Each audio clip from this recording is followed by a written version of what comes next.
Bonjour et bienvenue chez le Doc Mayou.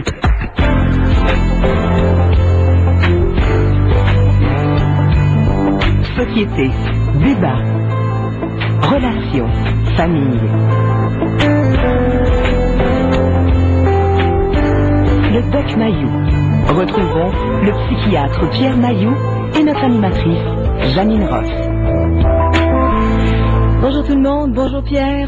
Pour clore cette semaine Tribune Libre. Oui. Bon vendredi, Madame Janine. Vous de même.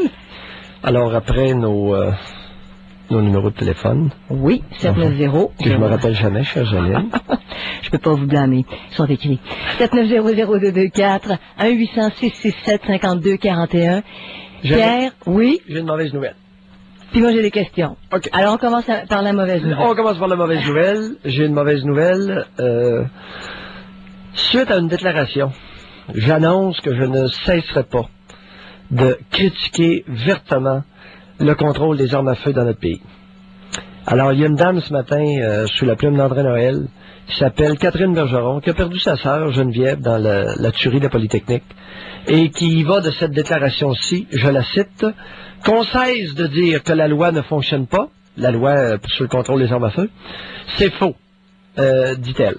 Qu'on cesse de dire que les seules personnes affectées par la loi sont les bons citoyens qui respectent la loi, c'est faux.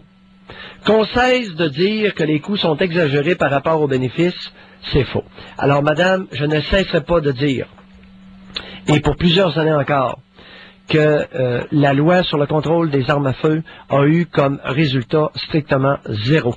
Il n'y a pas une seule femme qui est encore en vie et qui aurait été tuée et qui est encore en vie suite au contrôle des armes à feu dans les tueries conjugales. OK? Alors, madame, je vous annonce qu'effectivement, il y a un peu moins de crimes par arme à feu, mais les crimes, les tueries, les assassinats de femmes avec couteau ont augmenté dans notre pays. Ouais. Lorsqu'elle dit qu'on cesse de dire que les seules personnes affectées par la loi sont les bons citoyens qui respectent la loi, c'est faux. Madame, vous êtes dans le champ, je regrette, c'est vrai. C'est que ça l'a écœuré les bons citoyens et les bandits sont armés comme jamais dans notre pays. Alors, s'il vous plaît, bien vouloir écouter l'actualité. Dernier point, qu'on cesse de dire, selon elle, que les coûts sont exagérés par rapport aux bénéfices. Madame, c'est 2 milliards de complètement gaspillés qui auraient pu être utilisés de façon extrêmement efficace de d'autres façons. Alors, à vous et à Madame Wendy Cuquier, Cuquier, C-U-K-I-E-R, qui est la responsable d'une coalition pour le contrôle des armes à feu, je crois sincèrement que vous êtes totalement dans le champ, vous êtes aveuglé par vos émotions, et à un point tel que votre jugement devient douteux, voire même dangereux dans notre pays. Et je suggère une enquête publique sur le contrôle des armes à feu. Soyez sans crainte, ça va venir. Ça va peut-être être l'année prochaine, dans 2 ans, dans 3 ans. On n'aura pas le choix. C'est 2 milliards qui ont été flambés. Le scandale des commandites n'est rien aux côtés du scandale de cette loi-là. Et s'il vous plaît, bien considérez que la dictature du nombre peut, à l'occasion, faire place à la dictature de l'émotion. Voilà. Pierre. Oui. Maintenant, j'ai une question. Pierre. Cette semaine, il y avait Boire Dubé qui a été condamné à 4 ans de prison. C'est un jeune homme qui, au moment des agressions sur un enfant de 2 ans, avait 18 ans. Là, ça passait dans l'actualité. Puis, on dit, il y a un paragraphe ici dans l'article, la Cour a relevé le contenu d'une évaluation sexologique de l'accusé. Okay, qui révèle chez lui des troubles narcissiques avec une composante antisociale, une agressivité mal gérée, voire érotisée, et peut-être un intérêt pédophilique. Boire Dubé ne reconnaît nul problème, ne se reconnaît nul problème. Okay? Il s'en va pour 4 ans en prison. Il y a eu une autre nouvelle cette semaine, un homme de 63 ans qui aurait agressé sa nièce, en tout cas, ça remonte aux années 60, cette histoire-là, et lui, pareil, nie totalement. Et ces 2 hommes-là se retrouvent devant la justice avec... Oui. Il nie être pédophile ou il nie avoir commis une agression sexuelle. C'est pas pareil, Janine, là. Pardon? Il nie agression sexuelle et tout, il nie tout. Il nie tout, complètement. Alors, je trouvais, il y a une similarité entre les deux. Est-ce que c'est souvent le cas, dans les cas d'agression, inceste, pédophilie, comme c'est ici le cas avec le jeune homme là, qui avait 18 ans au moment des faits, de nier tout ça, de nier cette dynamique-là. Janine, Simon Marchal, dans la ville de Québec, de la province de Québec, s'est reconnu coupable de plusieurs viols qu'il n'a jamais commis. Mais oui. Puis on comprend le contexte, là. Hein? Lui, il avait des problèmes. Les erreurs judiciaires au Canada surviennent régulièrement. Mais dans les cas, Pierre, où c'est avéré... Guy en tout Cloutier s'est reconnu coupable Oui. d'avoir fait ce Oui, qu'il a dans fait. Il son a été cas. piégé. Oui. On avait une preuve en béton. Dans le cas de ces deux individus-là, est-ce qu'on a une preuve en béton? Ou s'il y a une possibilité d'erreur judiciaire? On peut s'interroger. Janine? C'est sûr qu'on peut s'interroger. Janine? Pierre. Oui. Mais regardez, là, ici, dans Moi, je l'histoire de commence à Boire tanner du des Bé... erreurs judiciaires du système judiciaire du Canada, si tu veux savoir mon humble avis. Bon, mais dans le cas de Boire du Bé... Patins. Dans le cas de Boire du Bé, le petit bonhomme de 2 ans est entré à l'hôpital avec des fissures au rectum. En tout cas, il était Oui, blessé, là. j'ai suivi l'affaire. C'est ça. Il y a une Alors, autre version qu'est-ce que qui est possible. Oui, c'est possible que ce soit une erreur judiciaire. Je te dis pas que ça n'est une. Oui. Je te dis qu'il y a une possibilité. Bon, mais qu'est-ce Parce que, sais-tu pourquoi? J'ai déjà vu, moi, des fissures anales chez des très jeunes enfants constipés. La principale cause de fissures anales chez les enfants, c'est une constipation sévère. Ouais. Bon. Et 5, comment on disait, 2 cm? 2 Ah oui. cm de déchirure? Ah oui? Bon, en tout cas, admettons. Mais quand on parle ici là, d'évaluation sexologique de Est-ce l'accusé... que tu savais que les fissures, les déchirures anales de cet ordre-là sont fréquents chez les femmes lors de l'accouchement? Oui. Ben, Ça, j'en c'est ai pas- réparé. Ouais. Ben oui. Bon. Maintenant, Lors de l'accouchement, une mais lors constipation d'une sévère peut constipation faire chez un sauter le petit bébé. sphincter et amener une lacération anale importante chez les tout petits. Bon, est-ce que le petit bébé souffrait de... Est-ce qu'on a parlé de ça? Je ne sais pas. Dans le journal, on n'en a pas parlé. Non, c'est ça, ça n'a jamais été mentionné. Ok, Pierre, tout est possible. Il y a pas Tout de... est possible. Oui. Mais quand on parle d'une évaluation sexologique, qui fait ça, des évaluations? Comment ça se passe? De différentes façons. Qui fait ça? Un psychologue? Un psychiatre? Un sexologue? Ça peut être c'est différent, ça peut être même un travailleur social. Il y a différents intervenants qui font ça. Mais c'est quelque chose, ça, une évaluation sexologique, Pierre, où tu arrives aux conclusions que la personne souffre de troubles narcissiques avec composante antisociale. Ben, j'écoute, j'ose espérer que ça a été un psychiatre, parce que c'est le seul qui est dûment formé pour porter ce genre de diagnostic-là. Mais entre nous autres, on a traité du trouble narcissique. Oui. Ça n'a rien à voir avec... S'il est coupable du crime qu'il a commis, le trouble narcissique n'a rien à crisser avec ça. J'ai mon temps de le dire. Bon. Rien à foutre. Et quand il parle d'agressivité La composante mal gérée, antisociale, il y a un paquet de bandits en prison. Jamais ils abuseront d'enfants C'est ça. sexuellement. C'est Ça ça. n'a rien à voir. Mhm. Puis avec peut-être des éléments pédophiliques. Si c'est vrai qu'il a déchiré l'anus du petit, il est pédophile. Est-ce que ça se vérifie? Est-ce qu'un spécialiste, un psychiatre pourrait savoir? Non, on peut pas. Non. C'est impossible. Non. Montrer des photos, etc. Bon, comme ça a été fait. Et tu vois, regarde, ça n'a pas de bon sens. Le gars est envoyé en prison 4 ans. Puis dans le rapport de l'expert, on dit peut-être un élément pédophilique. Ouais. C'est quoi cette affaire-là? Et peut-être un intérêt pédophile, effectivement. Puis on parle d'agressivité. Oui, Oui. effectivement. Oui. C'est toi qui viens de me le dire, Oui, oui. je ne savais pas. Ben, j'ai dit Tu viens de tantôt. me dire peut-être un élément C'est pédophilique. écrit. C'est écrit comme ça dans le journal. Et peut-être un intérêt pédophilique. Ben là, moi, je vais Ça, être y a pas obligé de te répondre, mais certitude. peut-être que c'est une erreur judiciaire. Ben oui. Ça l'exclut pas, absolument, Pierre. Mais autre point, c'est une interrogation. Agressivité mal gérée, voire érotisée. Est-ce qu'on peut passer de l'agressivité? Hey, Janine, On peut passer de quel est le de cette pourcentage façon-là? d'adultes, d'hommes au Québec qui ont une agressivité mal gérée, voire érotisée? 20 30 40 Quand on force quelqu'un des relations sexuelles, ça pourrait être ça. Combien il y a de femmes? Oui, Hein? Janine, merci, Janine. Bon, ok. Combien il y a d'hommes au Québec qui aiment fourrer leur femme soir après soir alors qu'elle n'est pas lubrifiée? Ils ne veulent pas qu'elle lubrifie parce qu'ils aiment ça lui faire mal un peu, ça les excite. Agressivité Ah, mal Janine? gérée. Oui. Tu comprends-tu qu'est-ce que c'est Oui. qu'une agressivité mal gérée OK. et érotisée? C'est fourrer sa conjointe ou fourrer une femme avant qu'elle ait la chance de lubrifier pour lui faire mal un petit brin. Et ça pourrait Ça fait s'appliquer. durcir l'érection. Ça pourrait s'appliquer aussi aux pédophiles. Dans le cas de la pédophilie. Bon, Moi, alors, voilà. depuis, je te dis, les erreurs judiciaires au Québec, là, Mais question de sexualité, Pierre, je vais vous dire, c'est pas évident à prouver. À moins qu'il y ait eu viol. Et là, tu as des tests d'ADN.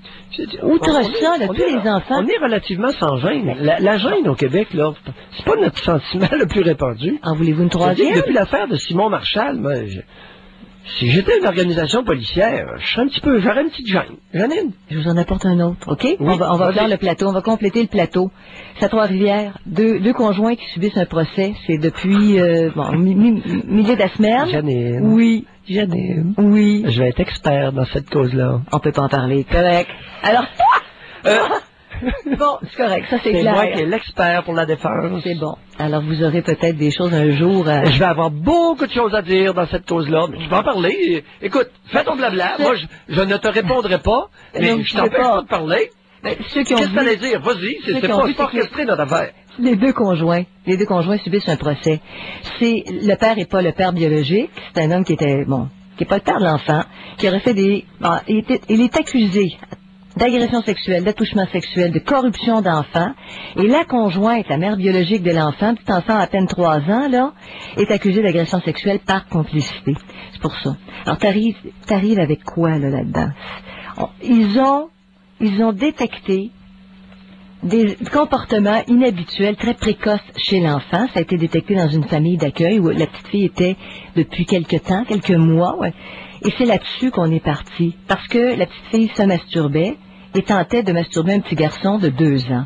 Donc, c'était des gestes qui étaient... Parce que c'est ce qu'on voit dans le journal, là, ici. Alors, comment tu prouves ça? C'est ça le grand problème avec la pédophilie. Comment tu arrives à prouver ça? Pierre, je comprends ce que vous dites. Il peut y en avoir des erreurs judiciaires. Pour une fois, Oui. tu peux te lâcher tant que tu voudras. Je vais devoir faire preuve d'un mutisme total. Mais dis tout ce que tu as à dire. Okay? Mais c'est ça. Je dirai rien sur rien concernant cette cause-là, mais toi, tu as toute l'attitude, là. Ben, je regarde tout ça, les trois dossiers là, dont je viens de mentionner.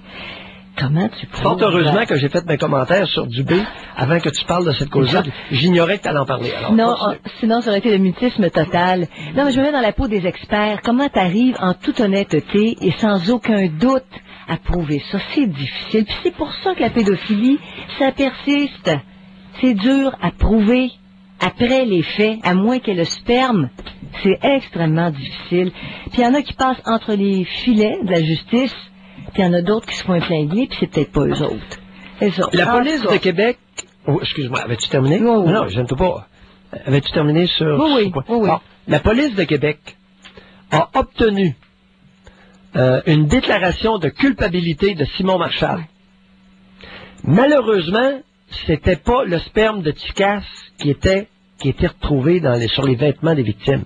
Et ça s'est su combien de temps après, ça, Pierre? 5 ans? Bon. Léger problème, me dira-t-on. Mais oui, mais la police a obtenu un verdict de culpabilité. Si j'étais à votre place, les policiers qui avaient fait le job, je serais un petit brin gêné. Mais c'est là qu'intervient le fameux QI, Pierre. Pas... Non, mais sérieusement, c'est ça qui est ressorti. Le QI, mais c'est rien. C'est un délire de maillot. Mais il était déficient. Il était déficient, ce jeune homme-là. Non, mais sérieusement, il fait une déclaration, les policiers doivent s'interroger. Alors là, il va falloir s'interroger sur le QI du policier qui s'est pas rendu compte que Simon Marchal était débile. Ça faisait l'affaire, c'était facile. On avait un coupable, c'était un dossier de réglé. Oh, Janine, t'es pas fine ce midi. Ça s'appelle une interprétation.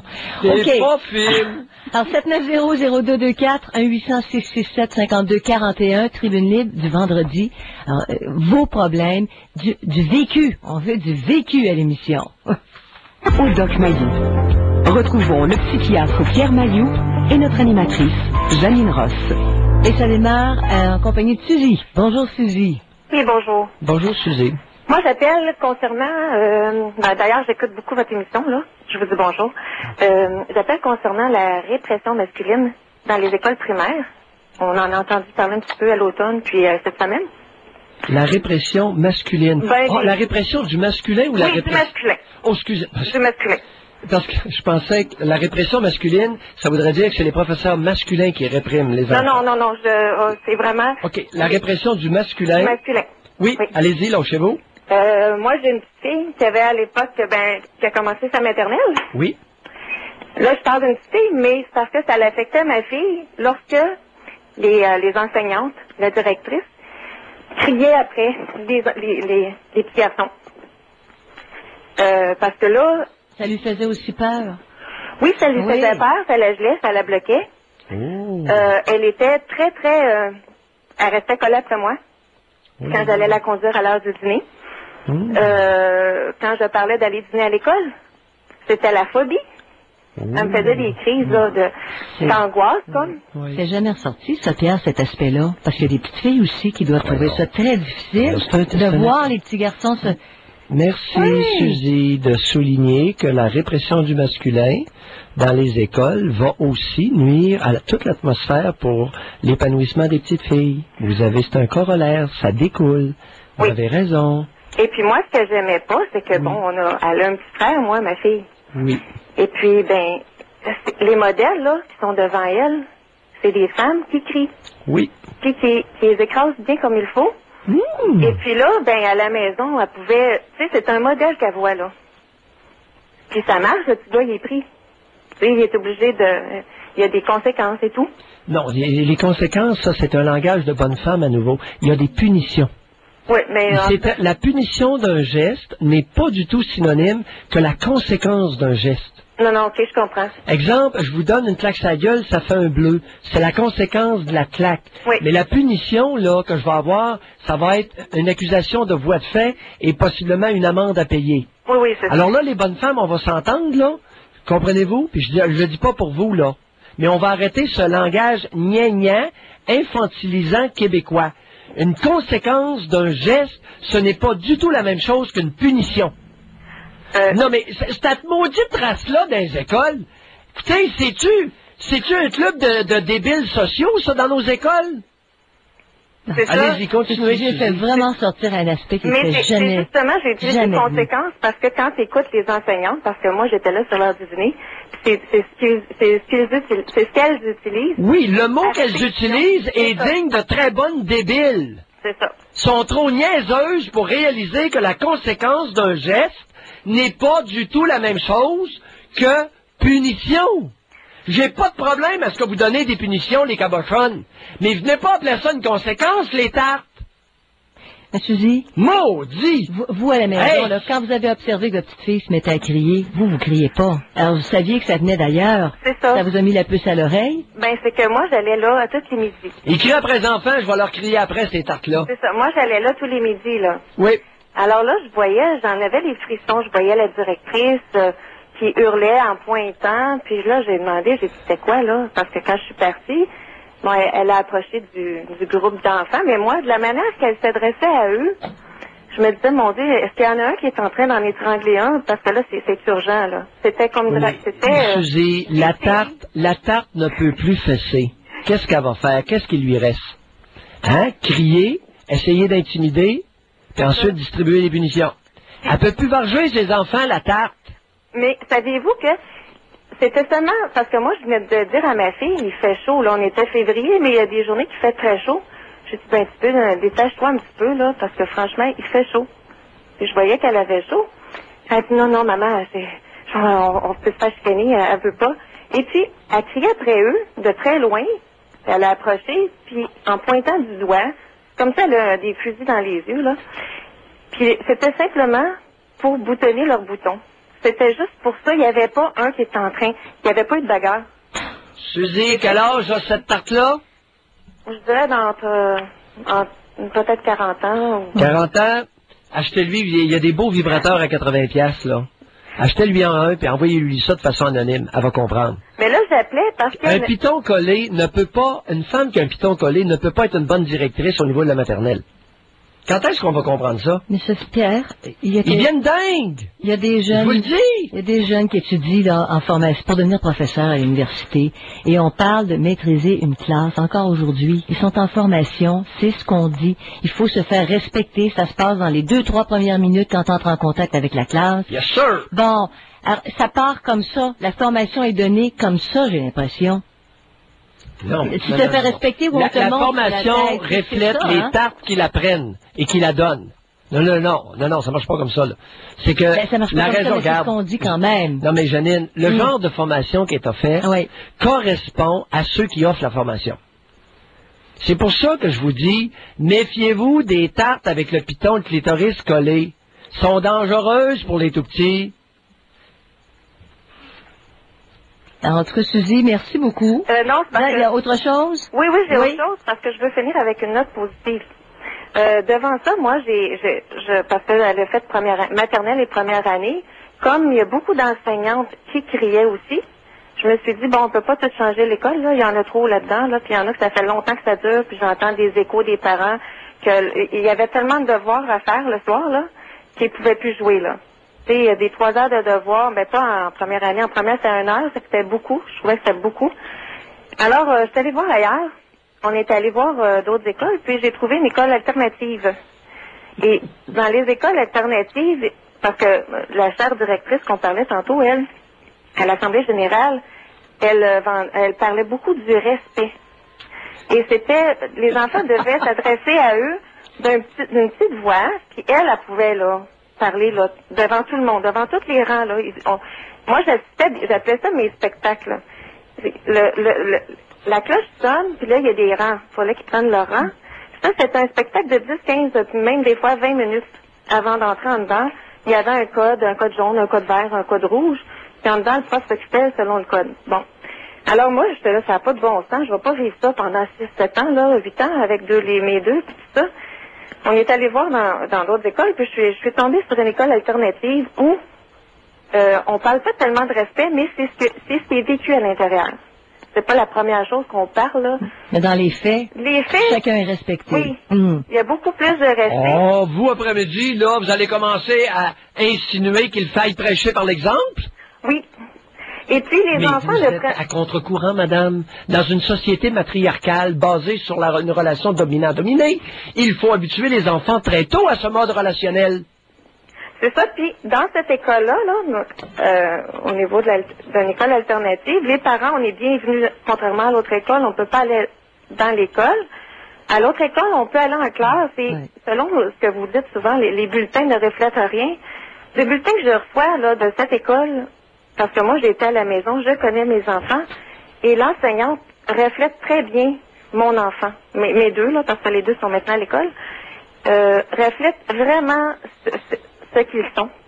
Et quand je vais en classe, c'est facile de comparer, de voir si mon enfant il est fort par rapport aux autres, parce que je vois, mon Dieu, les enfants ont de la difficulté. Ouais, Suzy, je vais devoir vous avouer que j'ai toujours dit, et je vais continuer à prétendre pendant encore un bon bout de temps, qu'il est dangereux sociétalement de laisser une sphère d'activité aux femmes. Mais là, Pierre, qu'est-ce que vous voulez dire? On a laissé toute l'éducation des tout-petits aux femmes? C'est dangereux. Oui. Et vous en êtes la confirmation. On ne peut pas.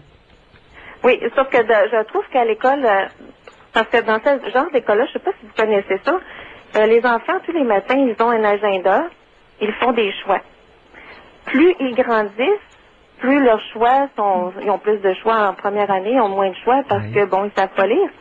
Mais ils ont des choix, ils ont même des jeux en classe. On parlait, parce que je vous écoutais à l'automne, il n'y avait même pas de jeux sur l'heure du dîner, mais eux, ils ont des jeux en classe. Oui. Des jeux de cartes, parce qu'ils font pas des piles d'addition, là. C'est beaucoup par le jeu. Ils apprennent par des activités. Puis ils nous encouragent à la maison de leur donner des petites responsabilités. Non, mais quelle race de citoyens vous êtes sont en train de préparer? Ils apprennent à apprendre. Je suis scandalisé. Comment vous voulez qu'élever de cette façon-là, ça vote pour le PQ puis le Bloc plus tard? Voyons! Mais ils leur apprennent. C'est un apprentissage. Le Bloc et le PQ, c'est une affaire de bonne femme. Et ça se prépare dès la maternelle. Merci. Dès la garderie. Allez, bye, Suzy. Retrouvons le psychiatre Pierre Mailloux et notre animatrice, Janine Ross. Donc, vous avez des interrogations et des choses qui vous chicotent le vendredi, c'est hors sujet, c'est-à-dire c'est hors thème. On n'a pas de sujet, là. Vous pouvez ouvrir là-dessus. Alors, on parle à Johnny. Bonjour, Johnny. Bonjour. Bonjour, Johnny. Donc, je vous mets en contexte. J'ai 24 ans. Oui. Et depuis plusieurs mois, j'ai quitté la résidence familiale. Oui. Parce que j'ai eu un père qui a été très répressif, très intimidant. Oui. Tant au niveau verbal qu'au niveau physique et tout ça. Et aujourd'hui, je trouve que c'est très, très difficile pour moi d'éliminer ce schéma de pensée-là qu'on m'a tant imposé étant plus jeune. Expliquez-vous, c'est intéressant. Donc, je m'explique. J'ai décidé d'aller à l'université. Oui. Je suis en appartement et tout ça. J'ai plusieurs rêves que j'aimerais faire éventuellement. Mais étant donné qu'il y a tout le temps cette façon de penser qui consiste à me dire à moi-même qu'est-ce que les autres vont penser, j'ai tout le temps l'impression d'avoir des comptes à rendre, que ce soit à mes parents, mon entourage et tout ça. J'essaie fortement d'éliminer tout ça, mais j'en suis incapable. On dirait que c'est un un cercle vicieux qui recommence. C'est ça, c'est un conditionnement. C'est une programmation mentale. Exact. Mais c'est fameux de faire ce constat-là à 24 ans, par exemple. Ben, c'est mieux qu'à 45. Oui. Oui, où tu fais ce constat, tu dis, je suis pas capable, là. Je suis pas capable d'avancer plus loin à cause de ça. Alors, la 24. première étape, c'est d'être conscient d'avoir été programmé à notre insu. Et ça, c'est une grosse étape que vous avez fait. Mais ça fait très longtemps que ça a été fait. C'est bon. Ça fait très, très longtemps. Oui. Par contre, le problème, c'est de passer au-dessus, passer à travers, passer à autre chose. Comment faire? Par où commencer? Vers quoi me diriger? Et, non, attendez, il faut continuer le processus de déprogrammation. Une fois qu'on sait qu'on a été programmé à notre insu de façon fallacieuse, là, il ne faut pas déprogrammer. Autrement dit, il faut revenir en arrière. Tu remontes, là. C'est ça, la grande remontée à l'enfance, Pierre, c'est ça? Oui. Alors, Johnny, en quoi la répression de votre père affecte, modifie, détermine votre quotidien actuellement? En quoi ça modifie, ça affecte? Je vous dirais que, étant donné, regardez, j'ai des parents libanais. OK?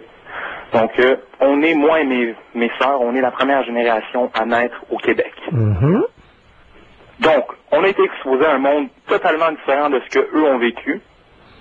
OK? Et c'est tout le temps, parce que je connais les deux côtés de la médaille. J'ai vécu ici, mes amis, c'est des gens d'ici. Johnny, ça ne répond pas à ma question du tout. Ce que vous venez de dire est très intéressant, mais non pertinent. OK. Faut vraiment remonter, là. Ça n'a rien à voir. Qui viennent du Liban, qui viennent des îles Mokhtouk, qui viennent d'Oufalaga, Maisonneuve, ça n'a pas d'importance.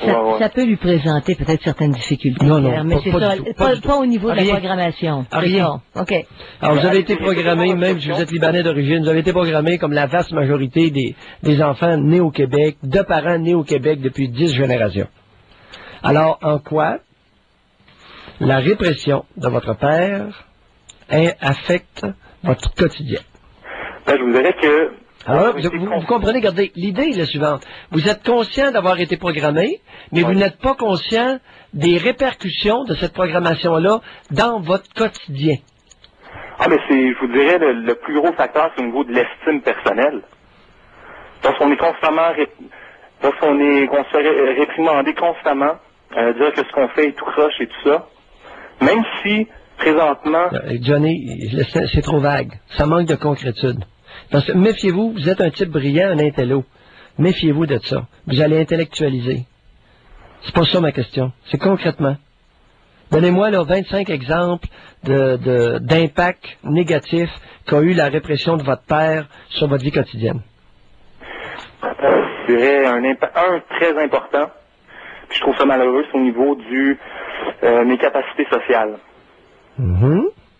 Ça m'affecte beaucoup. C'est-à-dire concrètement... Concrètement, j'ai tendance à éloigner à tous les fois que je risque de m'approfondir dans une relation, que ce soit au niveau amitié, au niveau... Finissez votre phrase. Tendance à éloigner... À éloigner les gens de moi. J'ai tendance à prendre beaucoup de distance face aux gens. OK. À me limiter à une certaine... Il y a un point auquel je dépasserai pas. Expliquez-vous. Exemple, je commence un emploi, je me fais un réseau d'amis et tout ça, mais ça va se limiter à des amis que je vais avoir à l'emploi. Je n'irai pas plus loin, je sortirai pas avec ces gens-là, je n'apprendrai pas à les connaître. Et quel est le lien avec votre père répressif?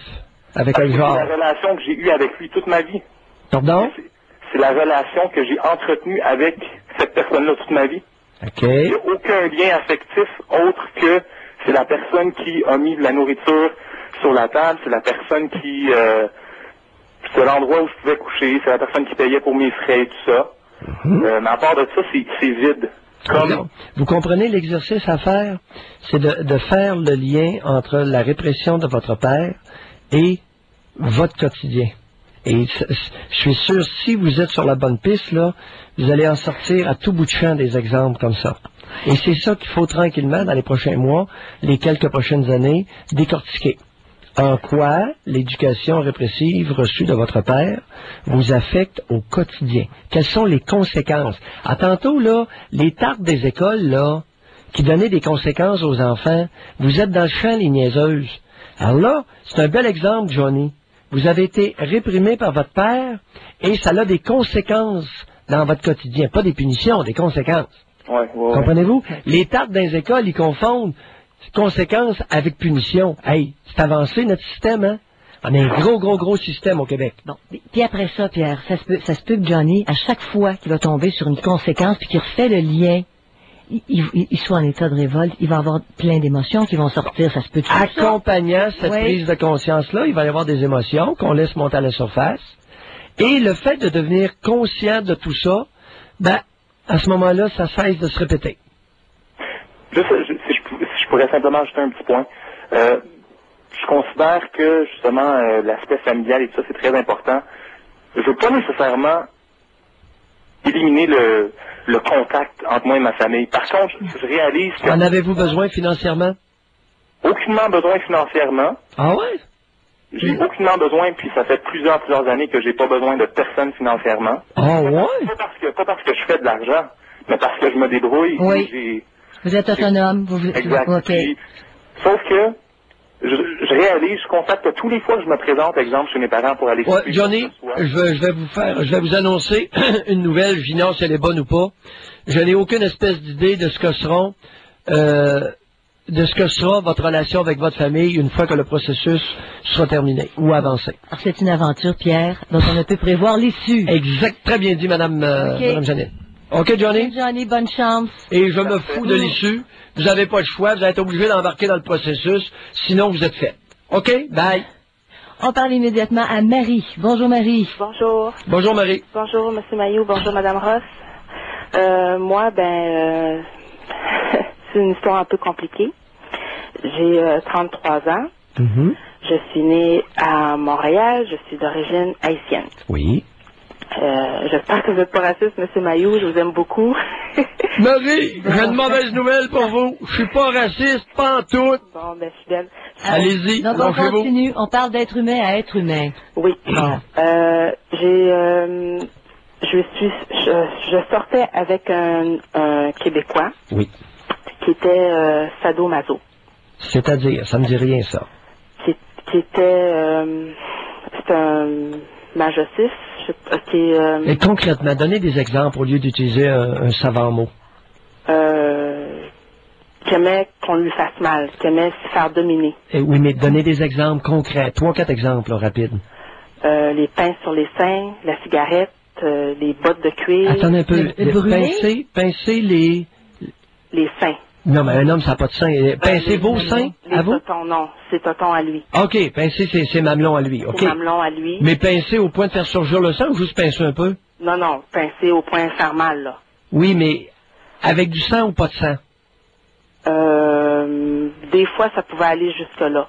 Parce que, admettons, si ça arrivait 2-3 jours, là, ça lui faisait mal, mais il pouvait continuer quand même. Donc, Pierre, c'est du message. Non, attendez un peu, on se n'en va pas. OK, allons-y. Pour les cigarettes, c'est quoi l'affaire?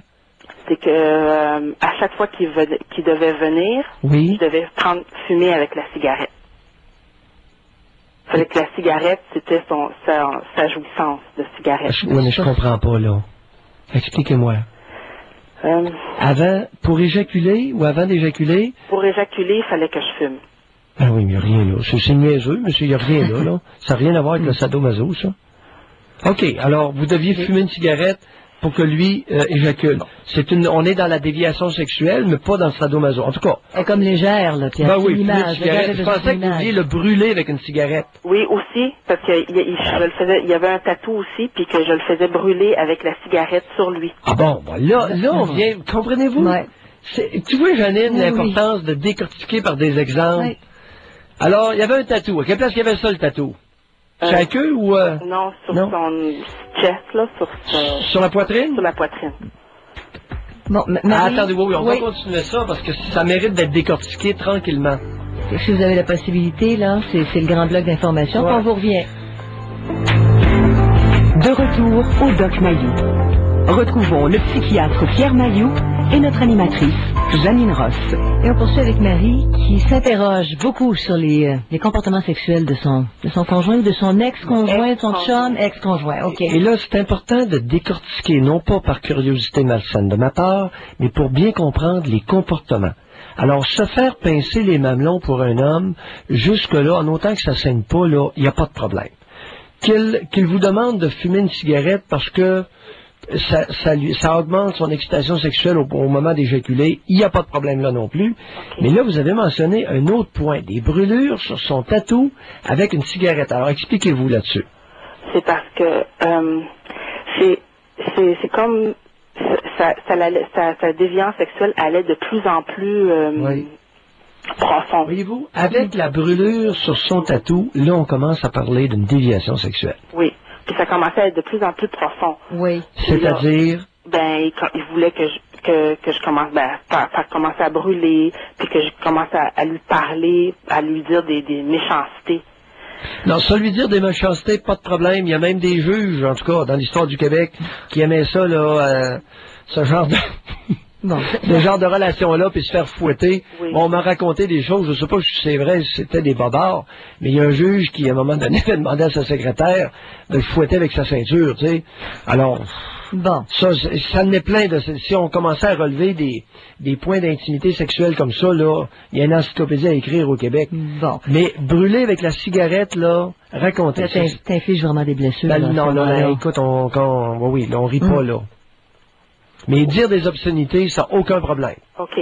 Ben, c'est ça. Je prenais la cigarette. Oui. Et il mettait ma main que je vienne le brûler sur son tatou. Il n'aimait pas, premièrement, son tatou, là, mais que je vienne le brûler. Je faisais des petites marques, là, sur son tatou, là. Bon, mais il faut être sadique. Non, mais Pierre, c'est parce que si Marie ne l'est pas, si Marie n'est pas sadique, c'est Maillot, pas faisable, hein? Écoutez, je l'ai su, là, qu'il était comme ça. Moi, j'étais amoureuse, mais amoureuse, tu sais, une fille, quand elle est amoureuse, je peux dire que j'étais amoureuse, mais vraiment, là, en amour. Puis quand il me l'a dit, parce que lui, il est allé voir un psychologue, puis il me l'a dit que le psychologue avait dit de diversifier sa déviance sexuelle. Mais quand moi... Hey, elle brûlait! Le continue à le brûler, mais pas juste sur le tatou, un petit peu sur la poche. Mais quand moi, il m'a dit ça... Vraiment? Monsieur Maillot, quand moi, il m'a dit ça, moi, j'étais dans la lune, puis là, j'ai dit, on n'a pas besoin de diversifier, on va aller avec tes affaires. Puis ça a été les 7 ans de plus agressivité, M. Maillot, pour ça, là, parce que je faisais pas ce qu'il faisait. Il était agressif. Bon, comprenez-vous, là, c'est là que ça commence à être moins drôle pour ceux qui écoutent, là. J'ai 2 garçons. Alors si vous ne vous soumettiez pas à ses exigences masochistes, là, il commençait à vouloir être agressif. De quelle façon? Il était agressif, quand moi j'étais enceinte de mon premier garçon, il est allé sur Internet pour augmenter sa curiosité, là. Oui. Je sais pas comment il m'a l'expliqué, là. Puis là, c'est comme ça a dégringolé de là. J'étais pas correct. La grossesse, j'étais pas capable de donner du sein, j'avais pas de support là, puis il me disait, je savais, fallait pas que tu fasses ça. Ça a dégringolé. Aujourd'hui, je peux dire qu'aujourd'hui, on n'est plus ensemble. Ouais. Je suis encore avec lui parce que il voulait pas me laisser partir au mois de janvier à cause que mon garçon était en maternelle. Et c'est des enfants de lui. Marie, c'est des enfants de lui dans les deux cas. C'est deux enfants. Eh boy. C'est les 2 enfants, M. Maillot. Qu'est-ce qu'il fait dans la vie, cet homme-là? Il travaille dans un milieu carcéral. Oui, c'est pour ça que je vous demande, j'aurais misé sur un policier ou un agent de détention. Tiens donc. Tiens donc. Non, absolument, Maillot, il y a du flair pour ces déviants-là. J'aurais misé sur un flic ou un gardien de prison. Mais pourquoi? Je comprends pas, M. Maillot. Pourtant, je peux être méchante, mais je veux comprendre pourquoi être aussi agressif et méchant. Non, c'est parce que c'est une déviation sexuelle et il devient très frustré lorsqu'il n'est pas satisfait dans sa déviation. Puis moi, il n'y a rien à comprendre là-dedans, là. On n'essaie pas de comprendre une déviation. Et si elle répond, Pierre, si elle répondait... Non. Non, mais juste pour savoir, ça pourrait aller jusqu'où? Et c'est sans limite. Ça pourrait être des blessures graves. Non, vous avez raison parce que vous avez assisté. Combien de temps avez-vous vécu l'intimité avec cet homme-là? Je peux dire que j'ai arrêté tout ça l'année passée. Là. Et combien de temps a duré la vie commune? 7 ans. 7 ans? Ouais. Et en 7 ans, c'est parti de... que, à mon premier enfant, le libido a été moins à cause de ça, à cause de ça sûrement.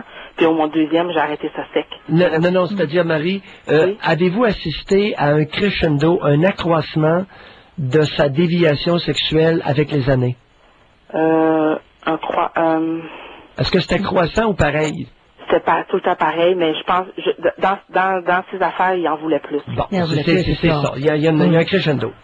Alors, Mais voyez-vous, c'est important. Pierre. Pardon? Ce qui est interpellant, c'est qu'il est allé, c'est ça que vous avez dit, Marie? Pardon? Il a consulté une psychologue pour Oui, ça? oui. Avant moi, là, il y avait trois copines avant moi. Oui. Il est allé voir un psychologue. Ouais.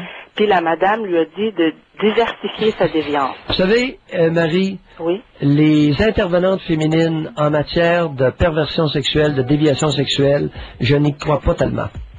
C'est bien plate, là, mais c'est un problème masculin, hein. Mais monsieur, lui, il croit dur comme fer, là. Moi, j'ai tort, là. Lui, il a raison. Non, Marie, de toute façon, c'est terminé la vie intime avec lui, là? Oui. Alors, trouvez-vous un partenaire qui vous convient, OK? OK. Bye, Marie. Merci. Bonjour, Marie. Non, pas Et comme de perdre dit avec dans ça, ses Janine. griffes, par exemple, il est sorti de sa vie, mais il tourne autour. Mais oui, C'est ce mais, qu'elle non, mais il y a disait. 2 enfants C'est avec. ça, Elle n'est c'est pas ça. obligée de copuler avec lui. Non. Bon. Tour au Doc Mayou. Retrouvons le psychiatre Pierre Mayou et notre animatrice, Janine Ross. Dans la même foulée, Pierre, juste avant de passer au prochain appel, Oui. le couple sado-maso, il n'y a pas de problème. Il n'y a pas de problème, je dis ça, là. Je vous pose la question, est-ce qu'il y a une limite à ça? La relation sado-maso, un masochiste Non, mais regarde, qui rentre en relation avec quelqu'un qui est sadique, il n'y a pas de trouble. Bon, Mais ça peut aller loin. Ben, ça peut aller loin. C'est une déviation qui n'est pas fréquente. C'est-à-dire, non, je me reprends. C'est que il est relativement rare de croiser des individus qui consultent pour cette déviation-là. Alors, la pauvre psychologue, la pauvre dame qui, à mon humble avis, n'était guère mieux qu'une dame de Sainte-Anne, lorsqu'elle a recommandé à quelqu'un qui est masochiste de diversifier les manœuvres masochistes, a fait preuve d'une incompétence grotesque. Mais Pierre, c'est parce que Grotesque. variez votre déviance. Alors là, Quel conseil? faites-moi brûler un petit peu sur le tatou, puis un petit peu sur la poche. Pas trop sur le tatou et pas trop sur la poche. Hey, Janine. Oui. Mais est-ce qu'il peut y avoir une limite? Parce qu'il y en a qui peuvent C'est un se blesser vaudeville, notre sérieusement. tribune. Hein? C'est un vaudeville. Ça n'a pas de maudit bon sens. C'est vrai, là. C'est vrai, puis on n'a pas de raison de douter de Marie. Écoute, Mais ils vont consulter, les masochistes, Pierre, vont aller consulter quand ils se sont infligés des blessures. Ils Non. ont demandé de les blessures. Non. Qui sont graves. Quand Non. est-ce qu'un masochiste va consulter? J'ai été consulté très peu souvent comme psychiatre par des masochistes et ils vont consulter lorsqu'ils ont peur de perdre leur compagne qui en a plein le casse de leur niaiserie. Ça, c'est le point, là. OK. Vous avez, OK, c'est beau. Alors, on parle à France maintenant. Bonjour, France. Oui, bonjour. Bonjour France. Bonjour à vous deux. Mon histoire, mon mari a eu une infidélité qui a duré 2 ans et demi. C'est terminé depuis 1 an et demi. Alors, vous savez, lorsque vous dites que votre mari a eu une infidélité, vous nous avez strictement rien dit. Alors, de quoi parlez-vous? Il y a eu une histoire, une aventure amoureuse avec une compagne de travail. Il y a eu une relation extra-conjugale? Oui. Il y a eu une relation amoureuse sans sexe, avec Oui, sexe? une relation Donnez-nous un petit peu de détails. Parce que Si elle peut, parce que des fois, c'est oui, pas tout dit, que là, savez-vous? qu'elle Que vous sait. a-t-il dit? Comment l'avez-vous su? Et quand savez-vous? C'est une relation amoureuse sexuelle sur les heures de dîner 2 fois par mois. 2 fois par mois? C'est ça. Sur l'heure du midi? C'est ça. Pendant combien de temps? 2 ans et demi. C'est une... OK. Là, vous nous avez... Comprenez-vous, France? Oui. Là, vous nous avez dit quelque chose. Oui. Vous dites, mon mari a une infidélité. Écoute, il a pu aller se faire sucer par une pute. Tu sais, dans un club de danse à 10. Oui. Donc, c'était une relation stable, là. OK. Relation amoureuse, sexuée, C'est ça. 2 fois par mois, sur l'heure du midi, 2 ans et demi. C'est ça. Merci, madame. OK. Bon. Et c'est lui qui vous l'a dit ou vous avez découvert ça Non, par j'avais sa découvert, meilleure amie? j'avais découvert ça, je vous avais déjà appelé, j'avais trouvé un poème dans sa valise. OK. Bon. Là, ensuite de ça, on est allé consulter parce qu'on voulait garder notre couple, on voulait rester ensemble, on a Oui. 2 enfants, tout ça, bon. Maintenant, là, j'ai commencé Au fait, à... vous êtes allé consulter pourquoi? Oui, Ça on m'intéresse. est allé voir 2 psychologues Oui. pour m'aider, surtout moi. à accepter ça. Ah oui, gardez Oui. donc ça. Oui. Alors là, le psychologue vous a dit, ma grande France... Ben, ce qu'il m'a dit, il m'a Oui. dit c'est pas la fin du monde. Oh, ça comme c'est ça bien. que- Oui. C'est pas la fin du monde. C'est pas la fin du monde, une infidélité comme ça. Mhm. Ça peut arriver à n'importe qui. Et quand il vous a dit ça, comment vous avez réagi? Vous attendez-vous à ça? Ben là, et je comprends que c'est pas la fin du monde. Là. Il y a des choses plus graves que ça. Vous aviez quel âge quand vous vous êtes fait dire que c'était pas la fin du monde? 42 ans. Hey, il y a combien d'années de ça? C'est en 1940? Non, ça fait un an et demi, là. Il y a un an et demi. Oui, Il y a un an et demi, on était en quoi? On était en 2004? oui. En 2004, une femme de 42 ans a besoin d'aller consulter un psychologue pour se faire dire, ben écoute, l'infidélité de ton conjoint, c'est pas la fin du monde. Et France n'est pas la seule, Pierre. Ça, c'est certain. France. Dans quel genre de civilisation qu'on vit? Moi, je sais pas. Hein? C'est quoi l'éducation qu'on fait aux enfants ici au Québec? Est-ce qu'il y en a une d'abord? Les 42 ans, une femme de 42 ans a besoin de se faire dire par un psychologue, mais tu sais, France, pas la fin du monde. Oui, mais je vais continuer mon histoire. Oui, continue. Ok. Récemment, j'ai commencé à parler à mon mari que peut-être que moi, j'aimerais ça vivre ce qu'il a vécu. Ah bon? Bon. OK. OK? Oui, on y vient. Alors, Bon. papa, j'aimerais ça, moi aussi, aller copuler avec quelqu'un d'autre. Là, j'avoue que ça a l'air un peu niaiseux d'en parler. Oui, la façon dont vous le présentez n'est pas niaiseux, mais est très puéril. C'est différent, niaiseux et puéril. Vous Mais le c'est présentez que- de façon comme une gamine Ouais. de 8 ans. Mais tu sais, Non, papa, non. moi aussi, j'aimerais ça l'avoir un petit ami. Non, c'est parce que moi, depuis ce temps-là, dans ma tête, je pense que j'ai évolué dans le sens que je vous écoute souvent, puis j'ai essayé de comprendre, puis je me suis rendu compte que peut-être que la fidélité, c'était peut-être pas ce qui était le plus important dans un couple. C'est votre épanouissement, France, qui est important. À chacun. À chacun. Et chacun. on s'en crisse-tu de ce qu'il a fait avec cette bonne femme-là? C'est vous. Oui. Votre maturité est rendue où? Votre épanouissement personnel, vous en êtes où, France?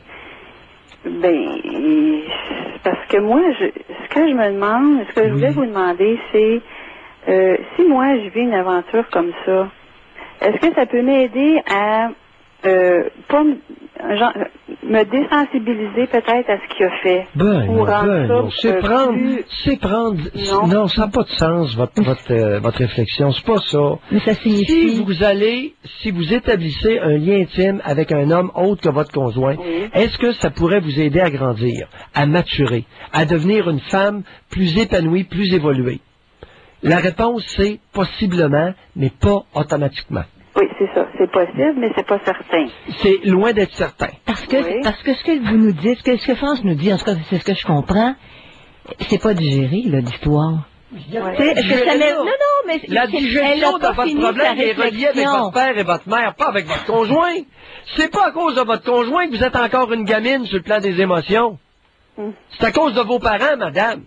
C'est digérer vos parents. Conjoint, lui, là, il est pas indigeste. Non, mais là, Vous êtes chanceuse à ça, parce que ça fait un maudit bout de temps qu'il y en a plein le casse de votre immaturité. Il a jamais osé vous le dire. Ben, l'est-il lui-même, Pierre? L'est-il lui-même? Ça, on le sait pas, là. Mais votre On le sait immaturité, pas. là, il n'en a qu'à foutre depuis un bon bout de temps. Il vous le dira jamais, mais je peux vous le dire, moi. Mais là, mon immaturité, comme vous dites, c'est parce que je lui en ai parlé, que je voulais peut-être avoir une expérience, Non, c'est moi, la également. façon, c'est la façon. Vous vous comportez comme une gamine, une petite fille, qui va voir papa puis maman, puis moi aussi, j'aimerais ça avoir un ciseau. Non, mais c'est pas comme ça que j'ai présenté ça quand même, là. J'ai dit, on est deux adultes, puis j'ai dit, moi, j'ai pas besoin de te faire ça dans le dos. Je peux te le dire que peut-être que... France, ça, on appelle ça une rationalisation à 30 sous. Mhm. Vous voulez, en même temps, vous voulez essayer de grandir en vous vengeant. Non, le problème, il n'est pas là. Laissez votre conjoint tranquille, là, puis parlez-nous de vos parents. Mes parents sont décédés, les deux, là. Allez-y, lâchez-vous. C'est le temps de gueulasser contre eux autres, ils sont plus là. Non, ben non, il n'y a rien de spécial, là. Mon Dieu, mon père, il est décédé, il avait 52 ans d'un cancer, puis ma mère est décédée à 66 ans d'un cancer également. C'est des bons parents, il n'y a rien de spécial. Ah, des bons parents. Je suis une immature. Quel âge avez-vous, là? Vous avez 44 ans? 43. J'ai 43 ans, je suis immature, je me comporte comme une gamine dans l'intimité. J'ai eu des bons parents et j'ai rien à redire. Ça, là, c'est du gros insight. Pourquoi je vous dis que je suis immature? Parce que j'en ai parlé à mon mari de mes intentions. J'aurais dû pas lui en parler, faire ça dans son dos. Ça aurait été mieux, ça?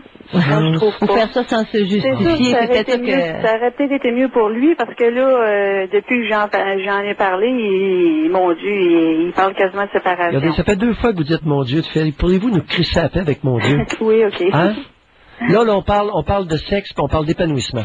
Oui, Dieu n'a pas, vous le savez très bien, madame, que Dieu est un puissant éteignoir de concupiscence. Oui. Alors, pourriez-vous, s'il vous plaît, nous crisser la paix avec Dieu? Mais là, France, ils avaient refermé la boîte et France a rouvert la boîte. Pour Mais ça, c'est lui, non, pas je tout. le sais, Pierre. Mais C'est que France, vous avez 43 ans.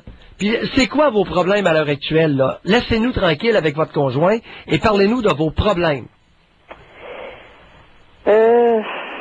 Ben moi, je pensais que vivre ça m'aiderait à peut-être comprendre ce qu'il a fait ou l'accepter. Et qu'est-ce que je viens de dire, toqué, tête dure? Qu'est-ce que je viens de dire?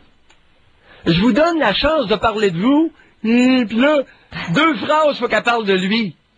France, vos parents ne vous ont pas reconnu. Alors, vous allez arrêter de niaiser, là, puis vous comporter comme une gamine face à vos bons parents. 2 crétins, comme la plupart des parents québécois, d'ailleurs. Elle n'est pas capable. Elle n'est pas capable d'aller en elle. Oui. Ouais. C'est qu'est-ce que, regardez France, là, Oui. vous en êtes rendu où dans votre épanouissement personnel à l'heure actuelle, et qu'est-ce qui bloque? Et fichez-moi la paix, je veux plus entendre parler de votre conjoint, là, parce que c'est pas lui le responsable. Bon. Alors, parlez-nous. Où en êtes-vous dans votre épanouissement personnel, et qu'est-ce qui vous gosse, qu'est-ce qui vous bloque? Ben, j'ai rien de spécial. Je travaille. Ma vie est quand même relativement belle. J'ai 2 enfants en santé. Tout va bien. Tout allait bien. Tout ne va plus bien. Tout allait bien, tout ne va plus bien. Ben là, France, si c'est vrai ce que vous dites, là, qu'est-ce que vous faites dans une conversation avec moi, là? C'est quoi ce niaisage-là? Non, c'est pas. C'est que, comme je vous ai dit, moi, mon problème, c'est d'essayer d'accepter ce qu'il a fait. Alors, votre plus gros problème à l'heure actuelle serait d'essayer de vous venger. C'est brillant en ciboulot. Donc, c'est une vengeance que je veux faire. Mais là, c'est vous qui le présentez comme ça. Vous dites, moi, je suis heureux, j'ai pas de problème, je suis épanoui. Puis là, je veux y donner, le maudit, il est allé se mettre avec une autre. Va faire pareil pour la faire souffrir. Oui, je le sais que ça apparaît comme ça, comme une vengeance. Mais peut-être qu'après, moi, après avoir fait ça, je vais être en mesure de minimiser ce qu'il a fait. Mais visez-vous quelqu'un... Mais je veux juste poser une question, Pierre. Est-ce que France, vous visez quelqu'un qui vous intéresse actuellement, ou si c'est juste une hypothèse? Non, je vise quelqu'un qui m'intéresse. Qui vous intéresse? Oui. Qui pourrait vous apporter quelque chose? Oui, une expérience. Admettons que ce serait une expérience. Oui, France, oui. Je pense que vous êtes dû pour aller vous déniaiser. Alors, allez copuler une secousse, puis rappelez-nous, par exemple. Rappelez-nous dans 4-5 mois. Parce que je suis écouté. Oui. Aux innocents les mains pleines, qu'est-ce que vous voulez que je vous dise? Vous êtes consciente de rien. Alors peut-être qu'en vivant certaines expériences, ça va vous amener à être un petit peu plus consciente, parce que là... Elle n'arrive pas à se sentir. Oh non, elle est complètement anesthésiée, là. Mais, autrement dit, ça va prendre quelques... Docteur Mailloux, si j'en avais pas parlé à mon mari, vous m'auriez dit quoi? Vous m'auriez dit, vas-y, pas de problème. Ce serait votre ton corps. Mais c'est vous face à vous, France. Si vous en parlez pas, puis vous allez vers une exploration, c'est vous face à vous. Vous n'avez pas à demander la permission. C'est peut-être là que ça se joue, là. France, j'aurais été curieux.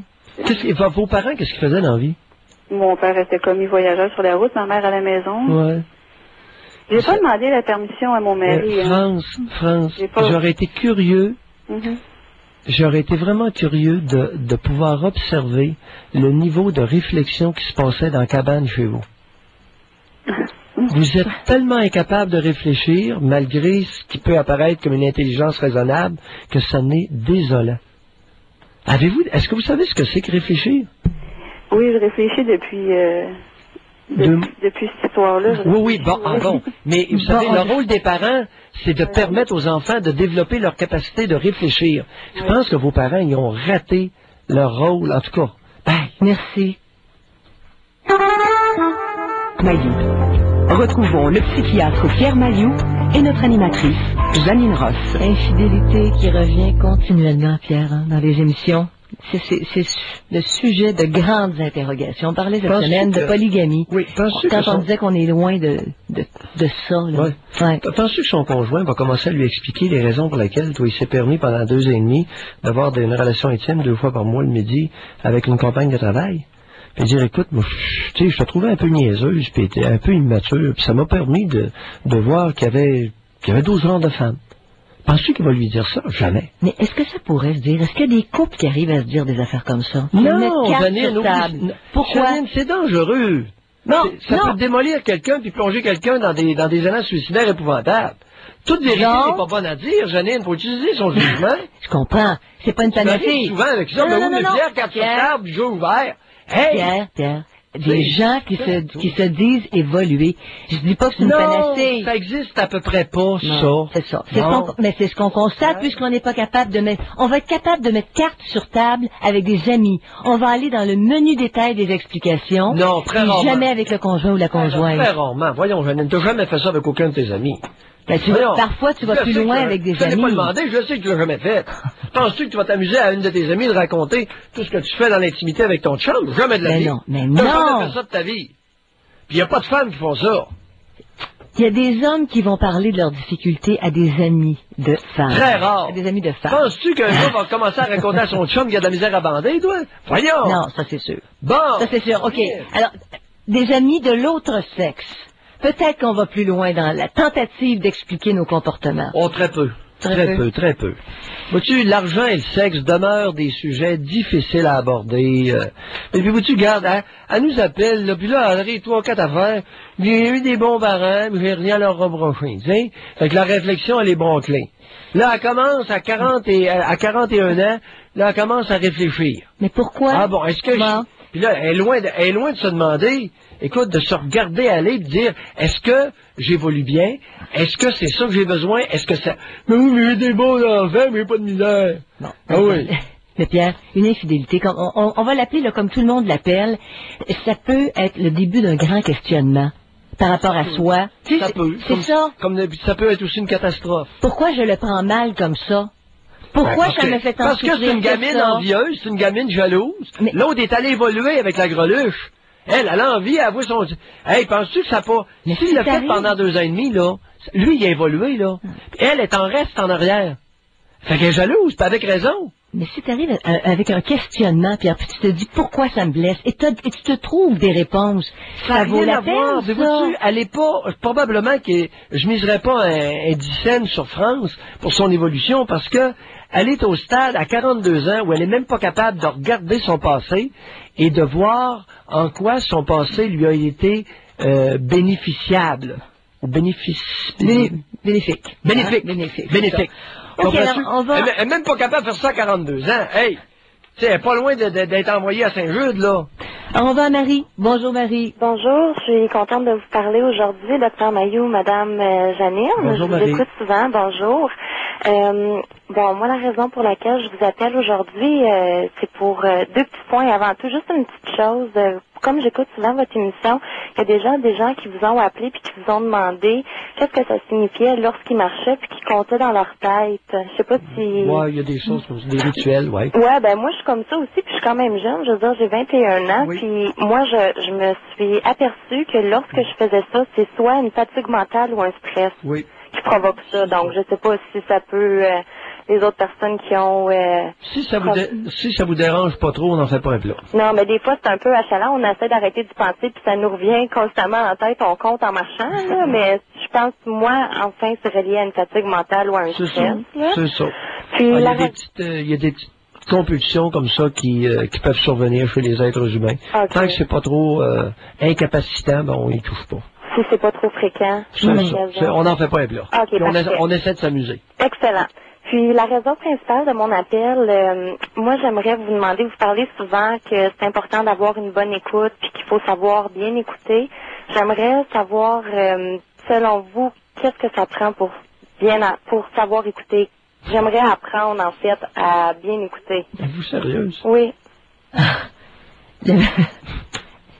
Je dirais d'abord savoir parler et savoir se taire. OK. Les deux. Savoir parler. Mhm. Vous savez, on a essayé de nous convaincre de maximes absolument éculées. Mhm. Hein? Le silence est d'or, la parole est d'argent. C'est pas vrai. Ça, c'est faux. Vous savez, on a beaucoup de mauvaises attitudes éducatives au Québec. Mhm. Ah, c'est pas vrai que le silence est d'or et que la parole est d'argent. Les deux sont importants. Savoir parler, savoir écouter, savoir se taire. D'accord. Et quand est-ce qu'on va dire à des filles ou des femmes au Québec, pourrais-tu te fermer la gueule, tu parles trop? Mais encore Il y a faut-il seulement que- Mayou qui dit ça. Je suis le seul. Encore Dire aux femmes, faut-il ta grande que- gueule, on l'a entendu, là, ferme-toi, puis ouvre tes oreilles. OK. Et Ça il faut ne être se dit intéressé, pas dans notre Pierre. culture à une femme. Il faut être intéressé par ce que l'autre dit aussi. Mhm. Tu vas te taire dans la mesure où tu es Non. intéressé par la personne, non? Non, non, non, non, non, non, non. Ça fait pas partie des méthodes éducatives des fillettes de les habituer à parler et de les habituer aussi à savoir quand se taire.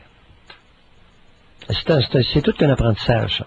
Mhm. Savoir parler, savoir se taire.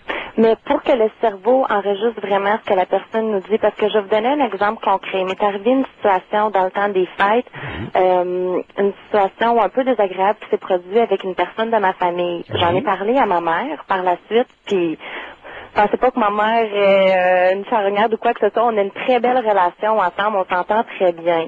Et puis, j'ai parlé de la situation désagréable qui s'est produite et tout ça. Puis là, elle m'a écouté. Puis, par la suite, elle a pris une action pour aller parler à cette personne-là.